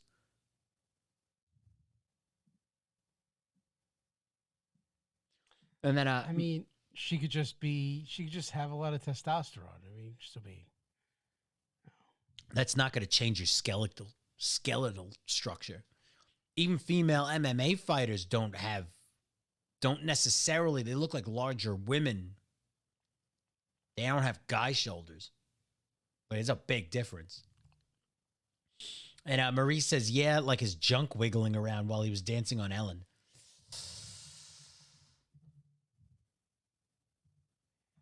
What? Yeah. There was an episode of Ellen where she was dancing and something kept poking on the pants. It's been passed around ATS for quite a while. I remember that. And was proven a Photoshop. The head of Big Mike replaced the original head of some other dude. Still think Big Mike is a man anyway. Yeah, see, for those who are unfamiliar with the musculoskeletal system, which follows is a diagram that highlights the exact location of the trapezius muscles that extends from the neck to the shoulders. So that's like right there, the bridge. Yeah, I mean, look at how wide those are. I don't know. Did she play football in college?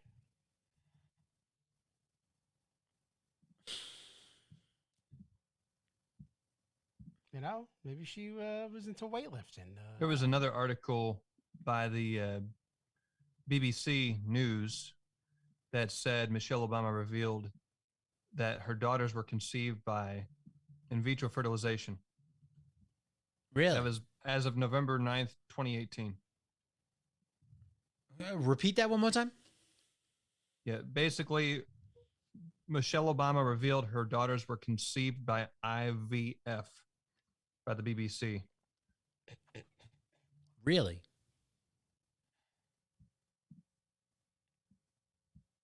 And here's the article link.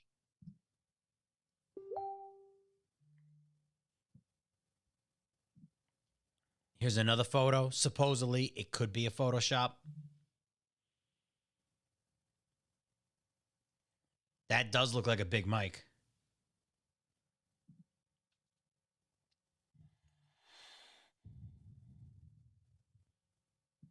So,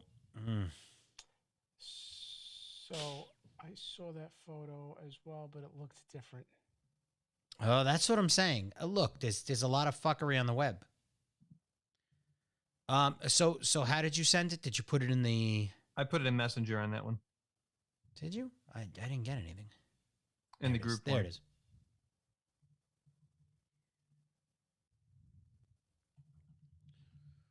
Okay, so Michelle Obama reveals daughters were conceived by IVF. Former First Lady Michelle Obama has released a memoir in which she reveals difficulties about her marriage and pregnancy with her two daughters. In the book Becoming, Mrs. Obama reveals that she had a miscarriage and used in vitro fertilization to conceive both children, Malia and Sasha. Mrs. Obama told ABC's Good Morning America she felt lost and alone after her miscarriage 20 years ago. She also criticized Donald Trump for putting my family's safety at risk. Mrs. Obama and her husband, former President Barack Obama, sought couples therapy. She also revealed for the first time in a 426-page book that will be released on Tuesday. Mrs. Obama, a former lawyer and hospital administrator, told ABC that after her miscarriage, I felt like I failed because I didn't know how common miscarriages were because we don't talk about them. We sit in our own pain thinking that somehow we're broken. She said, adding that it's important to talk to young mothers about the fact that miscarriages happen. So she had one miscarriage and then had two in vitro. I mean, that's a little weird, becoming Michelle Obama. It doesn't say becoming the First Lady.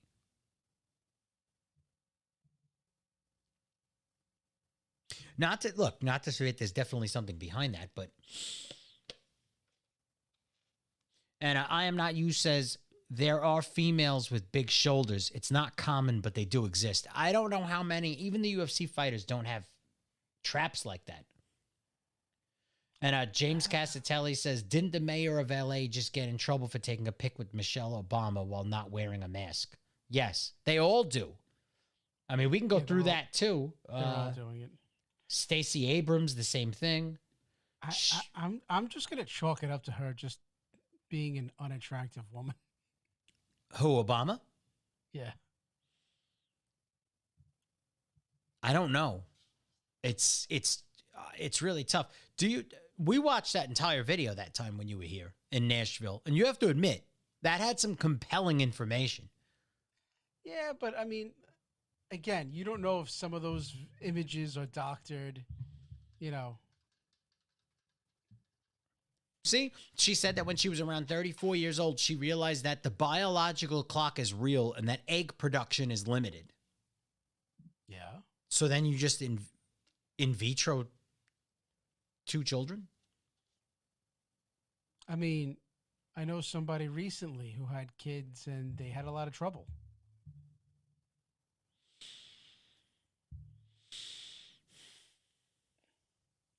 I mean, I'm not saying it doesn't happen. I'm saying it would be a weird coincidence.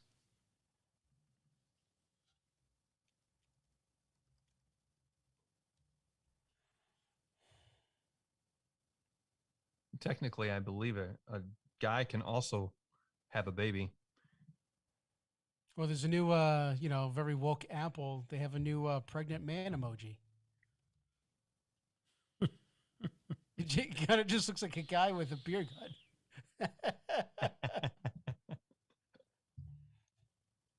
There were a few times too that wasn't he didn't he make an error? Didn't Obama call him Mike? like a few times. Yeah. No, come on. I'm a millionaire. I'm not a millionaire. I'm a millionaire. Keep the noise levels down. Want to make sure he knows we're coming, or she. Yeah, that's true. Because if she's got some cubs, that's when you really got to worry. Yeah. You know what my kids asked me? They said, you've got to ask the president, does anything scare him? You know, well, when when Michelle's mad, I get worried.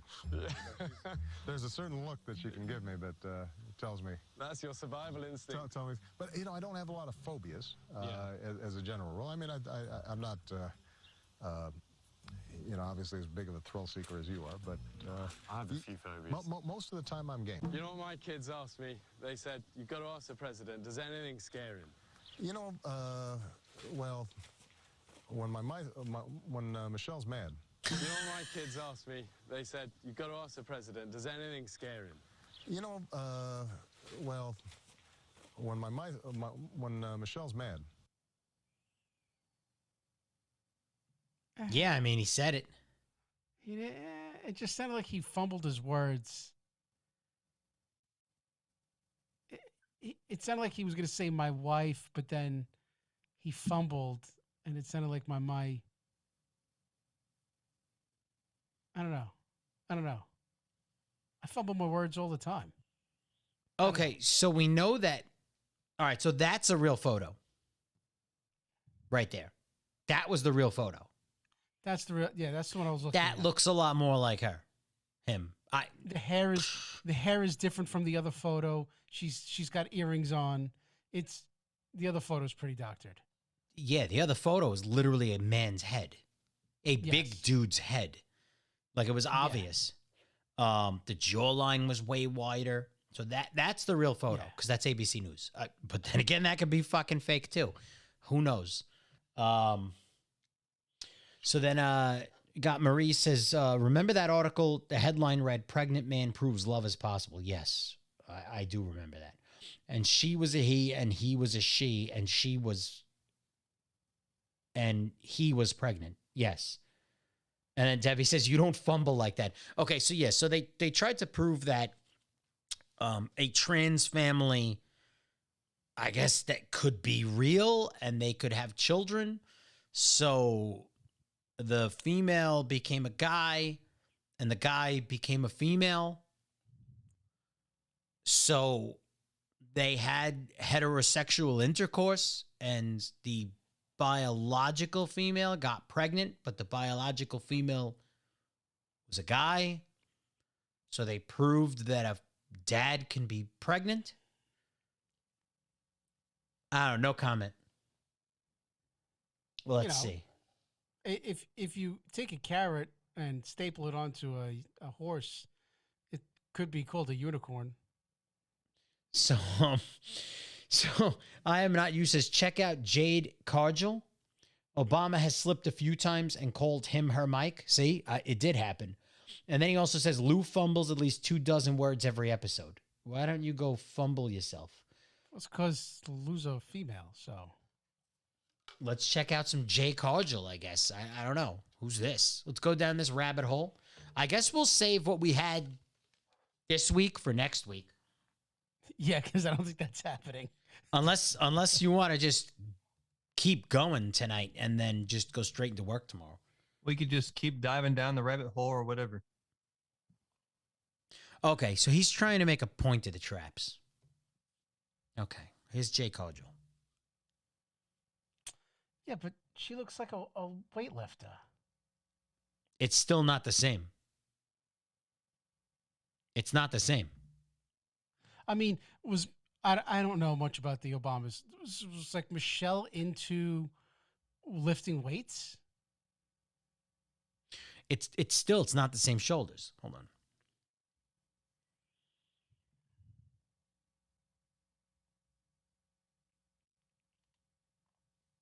Not even close.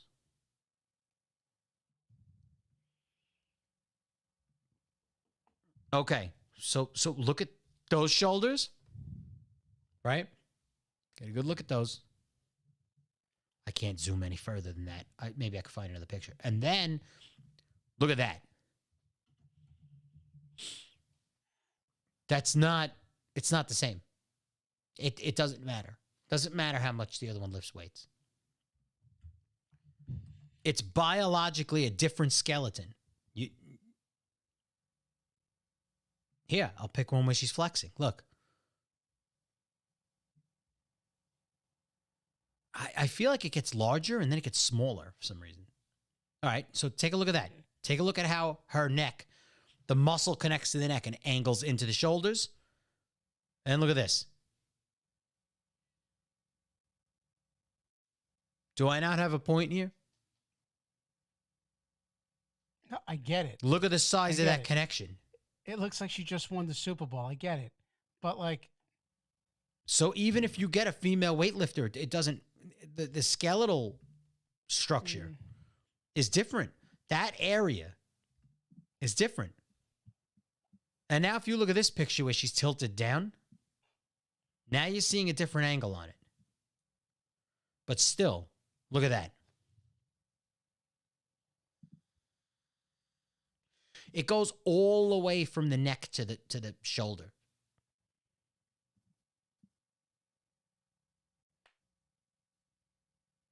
So he says, Kajal just as an example of a very manly built female. Yeah, but still, it's still different. yeah. So that girl was petite prior to being a weightlifter. You could tell. Michelle Obama is not petite. And Debbie says, you don't fumble like that. Oh, I thought she rewrote that to don't know. I am I've not heard use people obnoxious fumble. remark. I mean, everyone's different in the way they fumble their words. So yeah, you can. I mean, Oh, well, listen, people said some pretty ridiculous shit fumbling their words. I fumble a pretty good bit. Yeah. So yeah, I mean, you know, shit, if she was a man, that'd be like the fucking funniest thing ever. But like, I don't know. and here, I'll bring up this picture again. I didn't realize it was at the front. So if you take a look here, now the younger daughter looks just like that woman. And she Doing a has the smile. same chin Yeah. as him.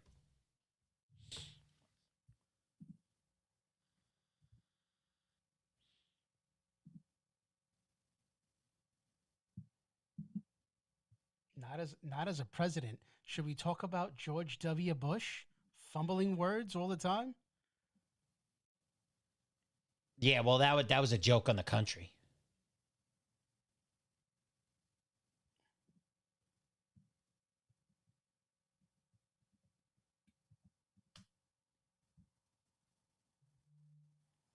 Oh yeah, and Jesus Christ, You're finally looking at it? Joe. I don't think Joe Biden knows what his name is. You know the thing. So yeah, for Come anyone on, man. for anyone who wants to get a last look, those are the claimed parents of the children. This seems to be a recurring theme, as I Am Not You had mentioned before, in politics. This seems to be a very, very big theme. I mean, we all know that when somebody gets into politics, the first thing they do is get a publicist and a lawyer. The first thing they do, because 90% is their public image. They can't have anything smear them. And then it's famous that other opposing people looking to, win in races against them immediately start smear campaigning. It's a known tactic. It's been known forever that they do that. Which is funny that there aren't so many, what do you use the term when you slander somebody publicly that could ruin their,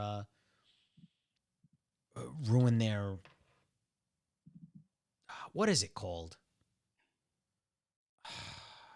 When somebody sues for being slandered in the public eye, ruining their image. Yeah. What's that term? Libel. But I thought libel means that you're well, if it's not true, right? Correct. You sue for libel. Which a lot of the times, the funny thing is in politics, when things like this are claimed, there are no libel lawsuits. Right. Because probably everything's true. I'm just saying that is a strange, to me, that's a strange coincidence. I mean, I don't know, although it would greatly seem it. I apologize for all this rattling you're probably hearing from my desk. 'Cause I'm hearing it in the headphones. My phone's just kind of going crazy tonight. But yeah, so I guess with that, I don't know. Do you guys have anything to add? I think we should just play that thing on BitChute. She's a man. Oh man. Exactly. I know that I am not you is probably going to jump in and say that I should probably show a clip, but we'll just leave it at that. Yeah, is there anything else you wanted to go over, Shane? You've been quiet for a lot of tonight. No, I'm shocked. I think that part was good on that. I was trying to think of what other angle we might want to branch off on. So yeah, and I am not you immediately wrote in yes on Twitch. They fooled the masses. Yeah, he's a pretty interesting character. I mean, we'll definitely have an episode where we pull something up. You know, if we're gonna start those Friday ones that we spoke about last week, I think that's the perfect time to do it. Imagine if you ended up finding out that something that guy said would probably be more shocking than finding out that Alex Jones says things that are right. I don't know. I mean, Alex Jones, he sounds crazy, but his ideas are in the right place. You know, he needs to just take a chill pill, and then he wouldn't sound so fucking nuts. He just wrote in mag. So yeah, for anyone who wants to check out who we're talking about, and Debbie also threw in let's see, defamation of character.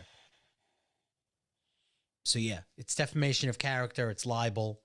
There are a lot of things you can sue for, but for some reason in politics, they don't sue each other over it, at least not in the public eye, which would be funny because then I guess you would have to prove your case that what they're spreading is a lie. But Trump did threaten that he was going to sue, right? A few times. He threatened to sue the other politicians. Well, it didn't look like they were taking any lawsuit from him. Regardless, it didn't look like, a lot of those things when it was around the time of the election, a lot of that stuff, they read the paperwork and just threw it out. Like, that's what a lot of people don't talk about. The news gave a different variation, but if you watched the actual videos from the courtrooms, they were reading errors in the statements and then saying this is unacceptable and just throwing it out. So they didn't look and say there's no evidence in this. They didn't get far enough to read the evidence. And that happened in most of the courtrooms. So I don't know if it was just they rushed to get those done, because that's what I had read about it, is that there was so many like grammatical spelling errors and all this other stuff that you're right, they just were throwing them out of court. So it's just really odd that would happen when it's something that important to you. You would let those errors go through. Well, it's funny exactly that a courtroom would allow it. Because you're understanding that you have to get to the freaking evidence, get to the evidence, but they couldn't even get to the evidence. Apparently, there were too many grammatical errors in things. Things weren't presented properly. So most people will argue the point that there was no evidence and it got thrown out. That is completely fictitious. That is completely the wrong thing. And I have watched a lot of those videos that were streamed directly, without somebody giving an opinion piece over it or giving it some type of twist or a spin on it. There's no spin. A lot of the times, all you have to do is find a video of the actual hearing and then look at it for yourself. And a lot of the times the spin's off and you get a lot different take on it. And yes, they never got to the evidence in almost any of them at all. So I Am Not You is also saying, are you implying that Keanu Reeves isn't a woman? Most were thrown out for lack of standing. Most of them were errors. They didn't get to the evidence. I don't Actually know And- somebody and who used to hang out with him and go to the bar and have drinks all the time. He said he wasn't really an actor. He said he just always was how he was. So everything that you saw of him in the movies was exactly how he was in person. Who are you talking about? Keanu Reeves. Keanu. Oh, I mean, he's not a good actor. Let's just put it out there. well, you there know, are some but- videos claiming that he's not a man. All right, but It's the one mag thing you bitter can truth. see about Keanu Reeves is that he's a very likable person. So But again, this is a good. We're talking about Mag. There is a host on BitChute named Mag Bitter Truth, and he does these videos on a cell phone. And I guess he presents what he feels is evidence towards some of his statements. I would imagine, or in my opinion, a lot of what he presents is a little wild. It's pushing it. I guess I Am Not You on Twitch is a very big fan of him. Chris is a very big fan of his work as well. I don't know if he'll ever work as an actual investigator. I don't know who would employ him, but we're going to go over some of his videos on one of these Fridays coming up. He's definitely going to be part of it.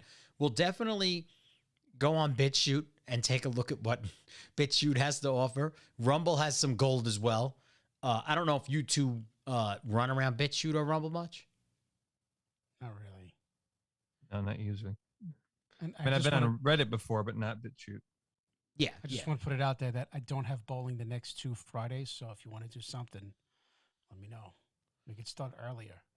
Okay. Well, we do have the next episode pretty much. I mean, if we have another week to keep building on the topics, next Monday's pretty much done. Are you referring to this Friday you have no bowling, or the Friday after that? Both this Friday and the Friday after, there's no bowling. So if you want to do one of these fun Fridays, Is that what we're gonna call it? Camarilla Fun Fridays? Friday fun day. Camarilla Nightcap? Fun Friday. Yeah, and we could bring up some Mag videos. We could bring up. We'll talk Dude, about absolutely all of these again. Let's give him one example, because I have one that I actually shared with you recently that I wanted to mention. That actually came up just a few days ago, talking to a bookshop owner, him and his wife, in Columbia, Tennessee, and he's really into really great old historical articles and artifacts. Well, at this particular time, he found a book that was up for auction, and unfortunately, he lost the bid. The book went for like $5,000, and the title of that book was The Natural and Aboriginal History of Tennessee, written by a guy by the name of John Haywood. What's interesting about John Haywood is that not only was he a prominent man in the early to mid 1800s, he was also a judge. He lived in Nashville and actually was buried at his home there in Nashville. What made this book so intriguing and why people were trying to seek out owning it was because he actually spoke not just about giants, but measurements, where they were located in Williamson County here in Franklin, Tennessee, on a farm. I thought that was quite fascinating. And this book was actually written 1768. I put a link at the bottom of the note section. So they were pretty much. He was aware of the things they were removing. Yes, he said that apparently, from what I understood, the bones ended up missing after a certain group came in, Smithsonian, and they disappeared.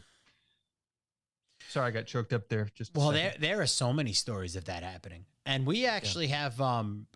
Did he mention like what type of artifacts they were? What culture?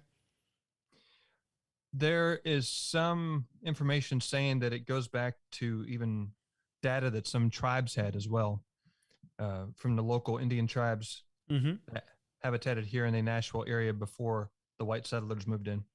Because you're aware of that story in the 1940s, I believe, when there was a plane crash in the Grand Canyon. And Refresh my memory just in case. So there was an accident. There was a plane crash. It may not have been the 1940s. It might have been the 1950s, but it was a passenger plane, and it crashed in the Grand Canyon. And basically, they crashed in front of like right in front of what they swore. And there was an artistic rendition coming from all of the people, because I believe everybody survived. It may have been like an emergency landing or something like that. All of them drew like this gigantic dynastic Egyptian tomb that was like carved into the side of the mountain. Hieroglyphics, everything. Nowadays, most people know you can't access a giant portion of the Grand Canyon. You can't access a giant portion. There are signs telling you that the military will fire if you proceed. So there's a lot of blocked off areas in the Grand Canyon. But yeah, this was highly documented. It was in local newspapers, and then out of nowhere, of course, like everything else, it was washed. That would be fun to research and dive into. So I believe that they say that it's protected land, like it's I don't know if it's Navajo or Cherokee. It's protected land, and so no one's really allowed to go there. It's also like in a deep part of the, like it's hard to navigate to it, supposedly. Look at that, guys. I found an America Unearthed Egyptian treasure discovered in the, and I don't know if it says Grand Canyon, the surprising link between the Grand Canyon and ancient Egypt from the Smithsonian Channel. Isn't that funny? Is there actually a secret Egyptian tomb in the Grand Canyon? Did ancient Egyptians visit the Grand Canyon? Mm-hmm.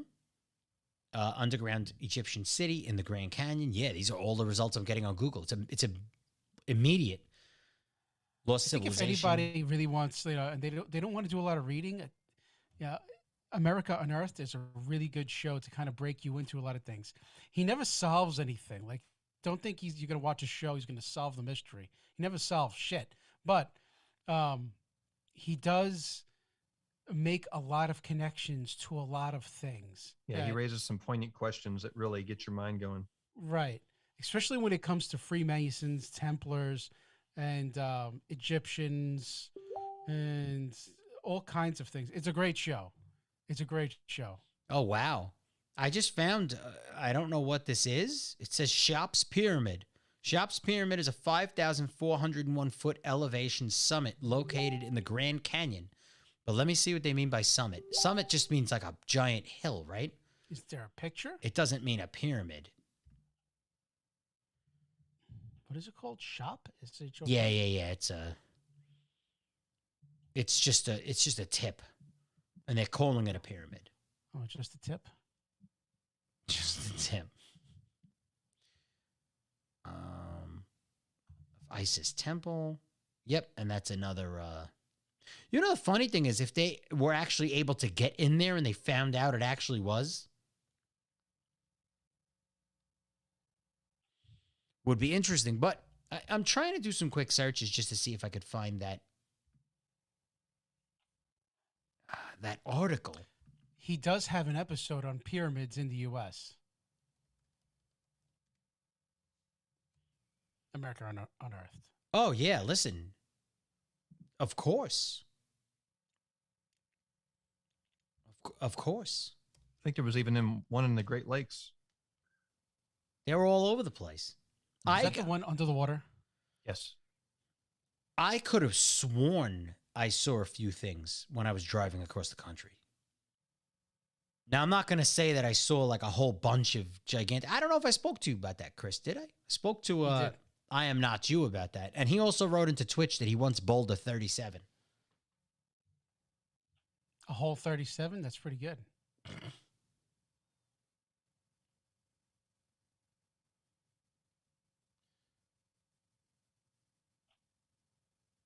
So, okay, Debbie said, look at my link. So I guess we'll just take a quick look at this link. And then I would imagine tonight's going to be kind of a shorter episode.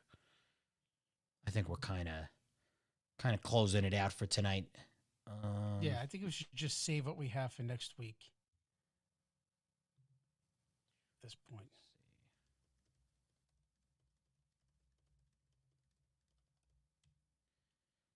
I'm going to click that link. Just respond to some messages. Thank you, everybody, for sending in some links. Everybody being talkative tonight, adding into the conversation. So let's see. So Typically, right here, Lou receives like mild pork sausage and German bratwurst type links and he'll give you his address and you can freeze it, pack it, and ship it. Oh man. So here we got daily odds and ends, current events, lost treasure, ghost towns, and more. It says the pyramids of the Grand Canyon. It's off-limit areas and Egyptian relics. Wow, that is some... Come on. Do you think that's natural?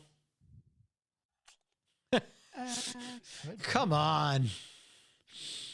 It's got... Look at the legs that come out of that side. Then on that side, you see where my cursor is? And then over here and over here. Look, there's actual separations. What type of water tunneling would create that perfect separation? That is not natural.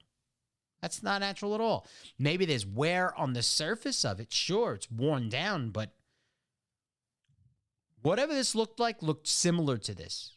Would a obviously a non-worn casing on the outside. But there's no way. Oh, so this is Isis Temple.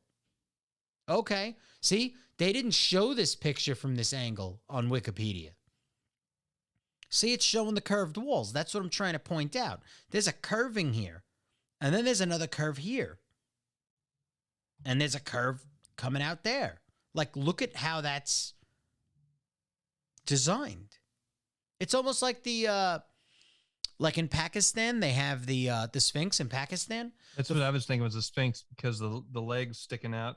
Well, did you see the one in Just the curvature. Pakistan? It's been over a highway for fucking hundreds of years, and now finally people are starting to talk about it. You look up from the highway, and it's like looking at you, Wow. and it's like blatant. Yeah, there's a Sphinx out there. So let me read some of this. So it says, in a restricted area of the Grand Canyon, there are pyramids and caves full of hieroglyphics and Egyptian relics. Many people do not know about them, as this information has been suppressed by the federal government for about a century. So it says here, note, some photos have been supplied for informational purposes, examples of relics, and are not from or at the Grand Canyon discovery. But this says the Isis Temple of the Grand Canyon. So this is the Isis Temple. So it says, over this area is restricted airspace, of course.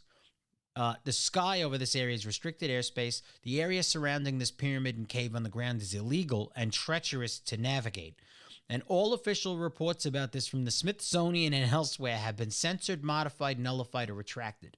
This still did not stop people from attempting to visit this part of the canyon. Many have been arrested, and some have died attempting to climb to these sacred sites over the years. It has gotten to the point where the government feels it must have armed FBI agents guarding inside the entrance to the cave that is now known as Kincaid's Cave. Why don't we see any pictures of this? I mean, can't you just fly a drone right into there? I'm sure they'll shoot it down. I mean, that's fine, but like, It's funny how they have get an feds image.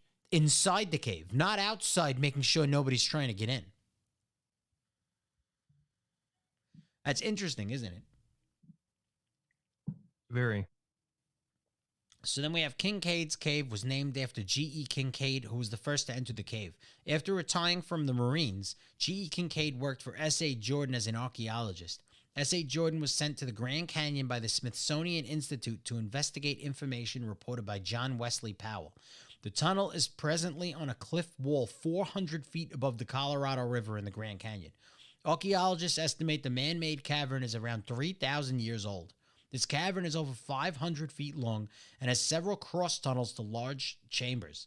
This was the lowest level and last Egyptian tunnel city that was built in the Grand Canyon. Since the time that it was constructed, archaeologists estimated the Colorado River has eroded 300 feet lower. I'm just gonna put it out there and say that I think his height for the height of the tunnel above the river is way off. It's got to be much higher. It's gonna be much higher. It's got to be a few thousand feet up. Because if one of the pictures I'm looking at, I think I was, because this looks like the south rim. I might have a picture of this, and that's, if it's about the same height. I mean, you're 5,000 feet up at the south rim. It's got to be a few thousand feet up.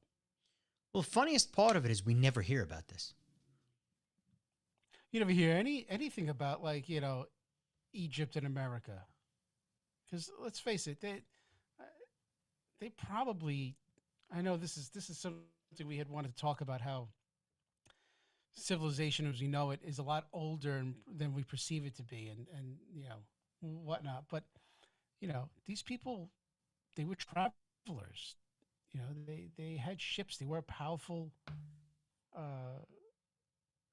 race of people, and to think that no one traveled to this side is ludicrous. Yeah, but they were also tunneling.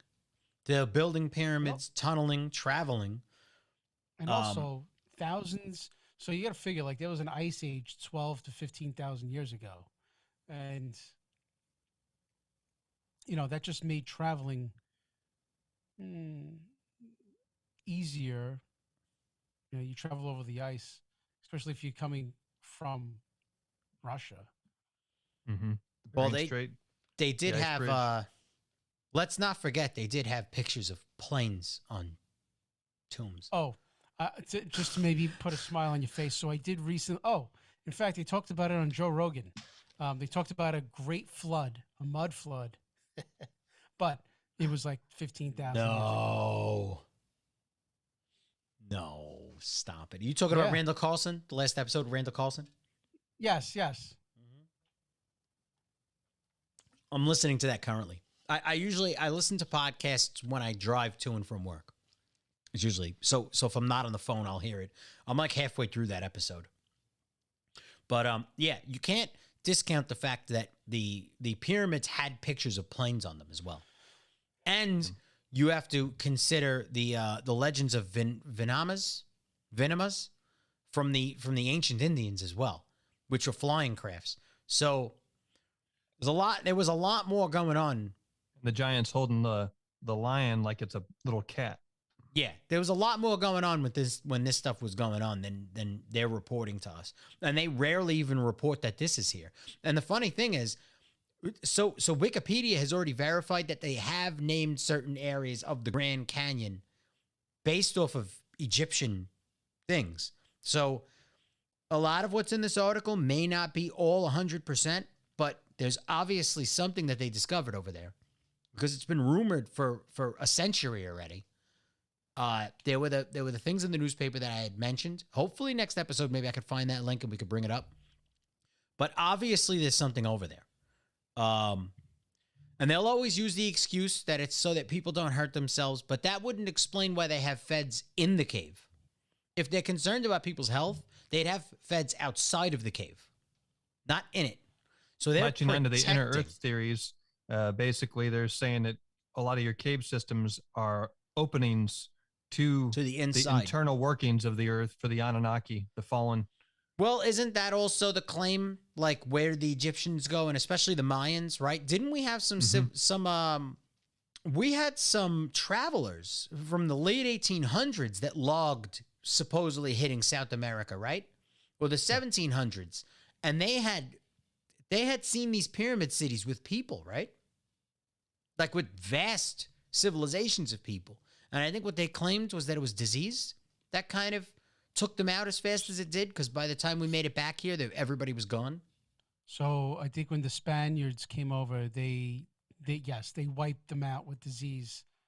And there was millions, talking about genocide, they wiped out millions and millions of natives. So it's fucking nuts. Well, it's not exactly intentional under those circumstances. No, I mean under those circumstances, no. I mean they were gonna kill them anyways. let's face it, they wanted their gold. That's the whole reason why. Yeah, but I mean, destroyed a lot of the Mayan ruins too. But I mean, taken away. even beside that, though, I'm talking about like specifically the Mayans. I had read a few things that there were travelers from Europe that had discovered a lot of the South America. I mean, obviously they did, right? Because a lot of South America speaks Spanish, and that's from Europe. Speak Spanish, except for the Brazil. So, speaks but they claim that Portuguese. those pyramid cities were completely going, and they didn't go there and murder them. They just came back later, and they were gone. It said nothing about dead bodies. It said nothing about them getting ravaged. They were just gone. So No, now, I think it's pretty well documented that they died from diseases. not the That were Mayans. brought there. That were all of them. That were No, brought there by not the ones that Oh. built the pyramids. They don't know who the hell did that. They're not sure. the Mayans. Yes. Mm-hmm. And now I'm talking about a few, like when we're talking about these travelers I'm talking about, they were random people that were just they weren't colonizers. They weren't trying to colonize. They were just going to discover the earth. And they had written in their memoirs and stuff that they had, like when they discovered the Amazon basin. A lot of these pyramids are right off of the Amazon basins. And we're still finding them now under the trees. But at the time that these were written, because they're starting to find correlations because they're using LiDAR now to look under the trees. So a lot of these ancient like tales of like the lost cities, that's what they're finding with LiDAR. And the writings that these people have written in like the late 1700s, 1800s, I keep using the wrong terms, like these Indiana Jones style travelers, treasure hunters. I don't know what you would call them. Expeditionists. Yeah. These Oh, is that what you're civilizations talking about? were gone. Right. That's what I'm trying to say. Like, I'm not talking about the colonies that settled in the Americas and we took out the tribes. I'm talking about like the Mayans. We didn't take out the Mayans. We're discovering their pyramids. We didn't take them out. They just left. I don't know how do you I mean, what proof is there to say that they didn't get affected by the same diseases? No, I'm not saying that that is proof that they didn't get affected by it. What I'm saying is, from all that we know, they just vanished. They were just gone. There was no trace of them by the time they found those locations again. No trace. But we do have written history of people that claimed they did meet those people. So, right. I mean, how many years later did they come back? That I would have to relook into it. And Now, it was the Mayans. Wasn't it the Mayans that would, like, they killed like 10,000 people in one day to celebrate a temple, and then they skinned them and slid into their skins after oiling up their bodies and danced around celebrating? Well, that was they got that off of the writings that were left and what was on the actual tombs and stuff like that. I don't think they ever witnessed that per se. Again, like some of the stuff we're getting into now is kind of foggy in my memory. I would have to kind of. And you know, there are also some primitive civilizations still left in the Amazon that are off limits to people. They're not. It's kind of like North Sentinel Island, where you're not supposed to go there because there's that primitive tribe, and they're basically untouched by humans, except for that one jerk off who went there and they got killed and probably eaten. But there's very similar tribes left in the Amazon that might still be original tribes from the Aztec, Incas, or Mayans. So very quickly. So I did get an article here from I Am Not You, who also pointed out very kindly the pronunciation of Vimanas. I was saying Vinemas, so I was putting the N where the M was. Vimanas is how you pronounce the ancient Indian, and there was even a blueprint for it. Ancient Indian flying crafts. But we'll go over this link real quick since we're into it. This rabbit hole keeps going. This rabbit hole's not going to stop unless we stop soon. But I'll make this the last one. So it says approximately 2,400 years ago, the tribes of Maya suddenly appeared in the rainforests of the Yucatan Peninsula, Central America. As highly skilled builders, the Mayan tribes prospered, quickly building cities using stone tools, wooden tools, and tools made from shells. These cities with temples, pyramids, walls, homes, and palaces were all connected by roads throughout the rainforest. Oh, that's such a crazy assumption to make. However, But here's the thing. They talk about the tools being so primitive. How do they know the tools were being so primitive? That's what I'm saying. When you look at the things they built, it's so difficult to assume. Look on North Sentinel Island. Are they making pyramids? Like I get it. Like, we can't assume that they're not capable of doing it. But every tribe, every type of living in that fashion society we've run into have been more like the Indians, right? Well, they are from the same people. Right. So So how like does one group the of American people start? Indians, the Incas, the Aztecs, they're all from the same people. Even the Eskimos. So why wouldn't all they? from the same Why people. wouldn't they all have a similar tech? Why wouldn't they all have a similar I- means of I think the producing Indians. things? There are some ancient ruins from the Indians that they built 1,000 years ago, which are more advanced than just a teepee. I think the Indians, the Native Americans had become like nomadic and didn't see a need for building large structures anymore. They would have these. Maybe they felt it was better. They would have these tents they could carry around, close up, and move with them wherever they went. Because I think what they like to do is they're kind of like snowbirds. In the winter they'd go south. In the summer they'd go north. Yeah, but look at that structure, man. I mean, look at that. Yeah. It's Think about impressive. how heavy that is. I just, I don't buy it. If I've heard of things like during certain times of the year, astrologically, during an alignment, that certain portals open up for even star travel. I have heard that even many of these facilities, they all land, all these prominent places, even some holy places, like I guess even modern Christianity, or for centuries ago, of course, they all land on these certain meridian lines, almost like they're mathematically proportioned around a globe in a specific line, almost a holy line or something like that. I don't know the best way to describe it, but it makes you wonder, what were they thinking? What did they know that we don't know? Was there some sort of energy that they were harnessing from it? I mean, you think about the Egyptian pyramids. Tesla was said to have gone and researched those to come up with his idea for conducting electricity and even creating his Tesla coils. And it's said that the foundation of the pyramid in Egypt is granite foundation and different stone rooms that are made of different types of stone that resonate different frequencies, from the queen's chamber, the king's chamber, and just the whole design of it. When the Nile would come up, it would hit the quartz crystals in the bottom, and it would cause a energy to surge through it, creating almost a, I don't know if you'd say a hydrogen type machine, creating free energy. Right. And you see the hieroglyphs of the light bulbs. It makes you wonder, did they have free illumination for their community? sure, Right. I think they said that the pyramid might have actually been filled with either vinegar or something, some kind of liquid, not water, and which would have actually given off some kind of electricity.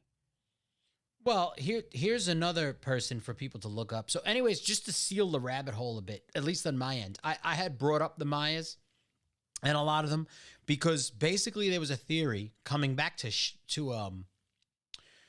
there was a theory that they potentially, because of how violent the weather gets on the surface of the earth, that they had gone to the inner earth.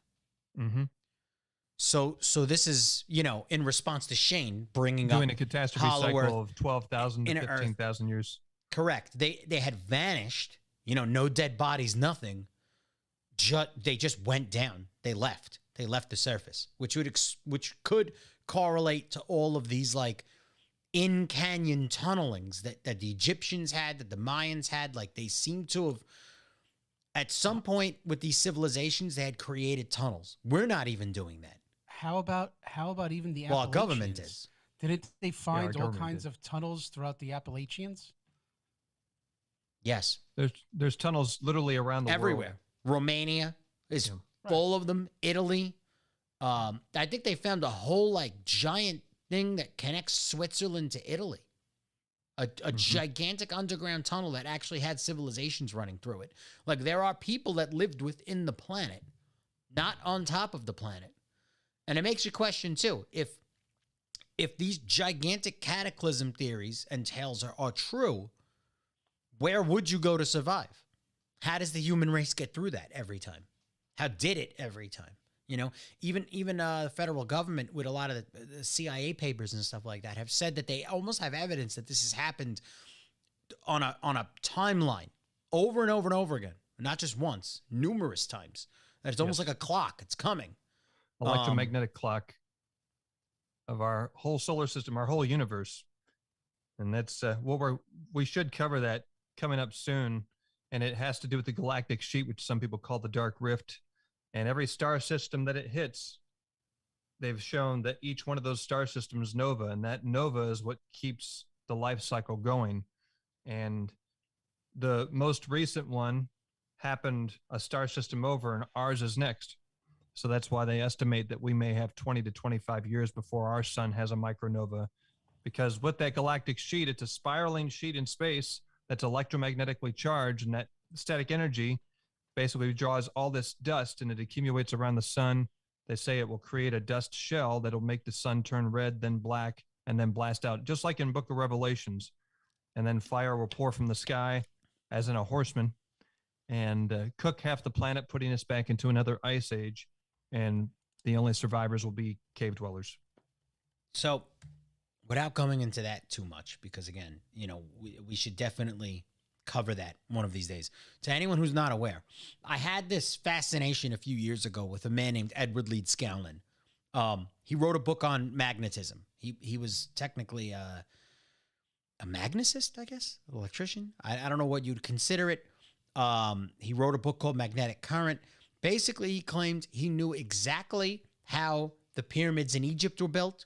He knew exactly how the Mayans did it. He figured it out.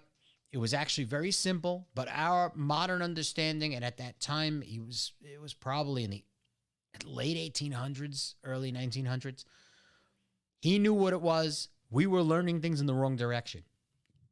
And I mean, I see this as becoming a recurring theme in our society on a regular basis. We're not learning the right things. We're not learning the right things. They're not teaching the right things for whatever reason. Edward Leeds Scanlon was one of these guys. So Edward Leeds Scanlon was a Russian Empire immigrant to the United States and self-taught engineer who single-handedly built what's called the Coral Castle in Florida. Yes. And it's registered as one of the historic places. Just to give you an idea of what this looks like, he did this supposedly by himself with coral rock. So you're talking like this hook right here must weigh like 5 tons. I mean, this is all solid coral rock. He did this in the early 1900s by himself. And he was like a skinny, lanky dude. Mm-hmm. Well, I don't And think like it would how- matter. I mean, the rock ain't picking that shit up. Well, what I'm saying is, like, you know, it wasn't like he was, you know, and supposedly he moved it all himself. Didn't they say it was almost like it almost looked like 2 ice cream cone scoops or cones or something like that, Oh, that he would right. hit and it would resonate and cause a frequency? Yes, they claimed it was magnetic currents and frequencies. Like, and I had his book a long time ago. I don't know where it went.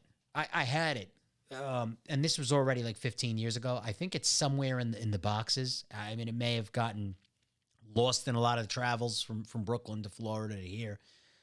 Who knows where it is now? I don't have it, but he claimed that it was reversing the magnetic currents because he claimed that it wasn't, the weight was not based off of our current understanding of gravity. It was based off of magnetism, that everything in the universe was magnetism. The trick to everything, the understanding to everything was magnetic, not gravitational.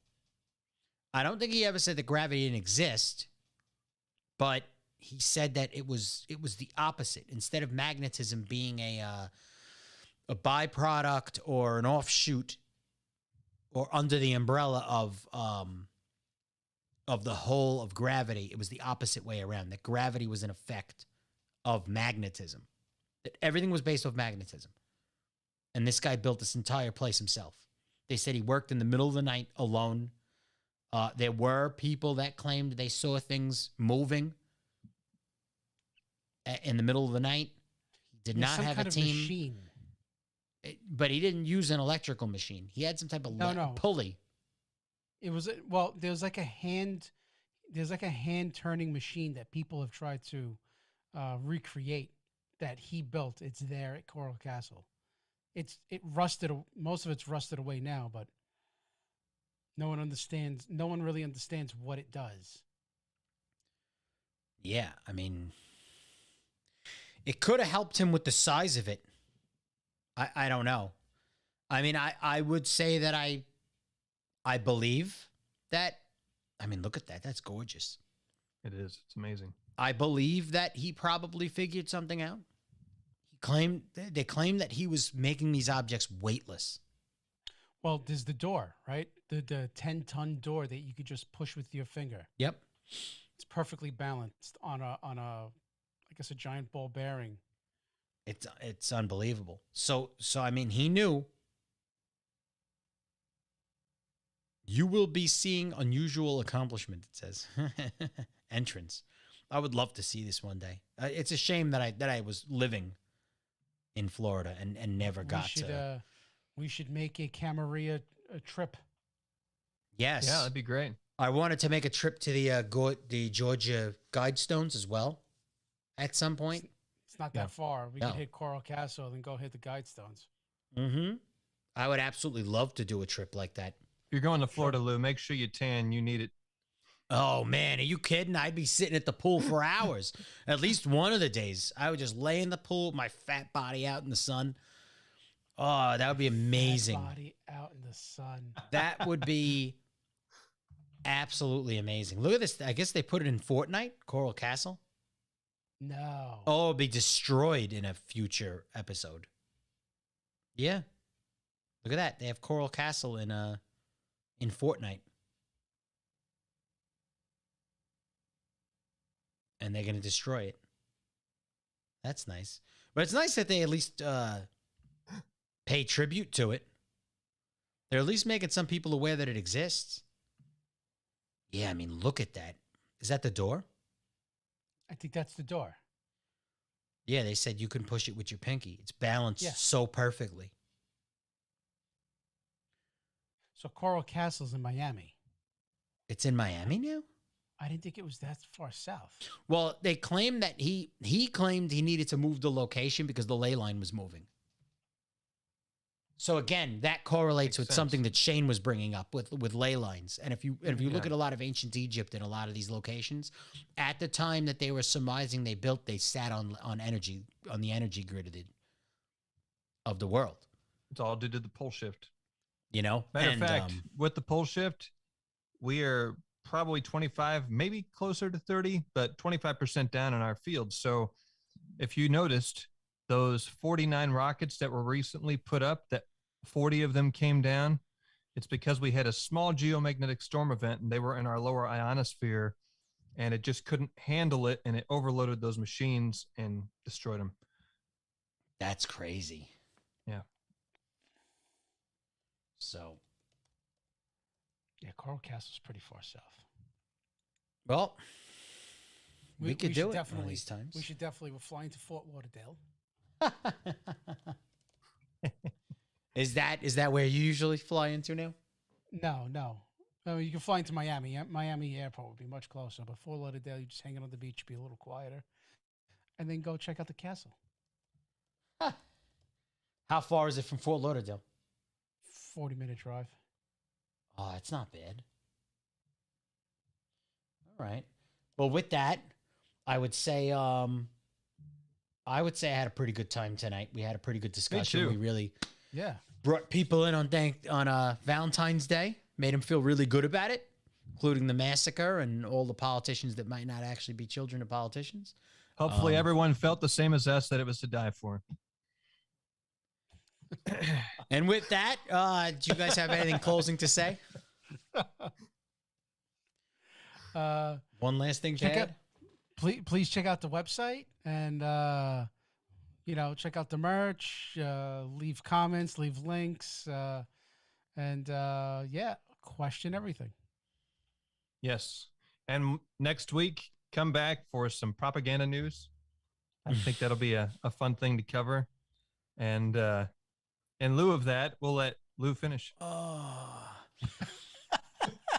Yeah, and I guess since we're all sharing promotions, everybody check out RemRef. Is the website remref.com? Remref.com. And Debbie told me to correct you. It's not Inc. It's LLC. LLC. Yes, I'm looking right at the card too. I'm looking down as you're talking to me. Remref.com. RemRef LLC. Check them out at remref.com. Check out some of Shane's music. Shane Farmer. He's a great singer. He's a great musician. He's got some great tracks there. And he offers a lot of services for artists and entertainers. And with that, yes, as Chris said, check out CamarillaCafe.com. Come join our Discord. Come get into the conversation. We drop links in Discord pretty much every single night. And I'm always there monitoring. So if you want to come chat, talk shit, let me know. I'm there. And please remember, it was only 5 items from the store needed to be sold. And then Lou was going to do his Richard Simmons workout routine and post it.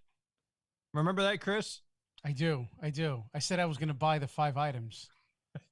And with that, I hope everyone has a great week. Stay safe. Maybe we'll see you Friday. Have a good one. Good one, everyone.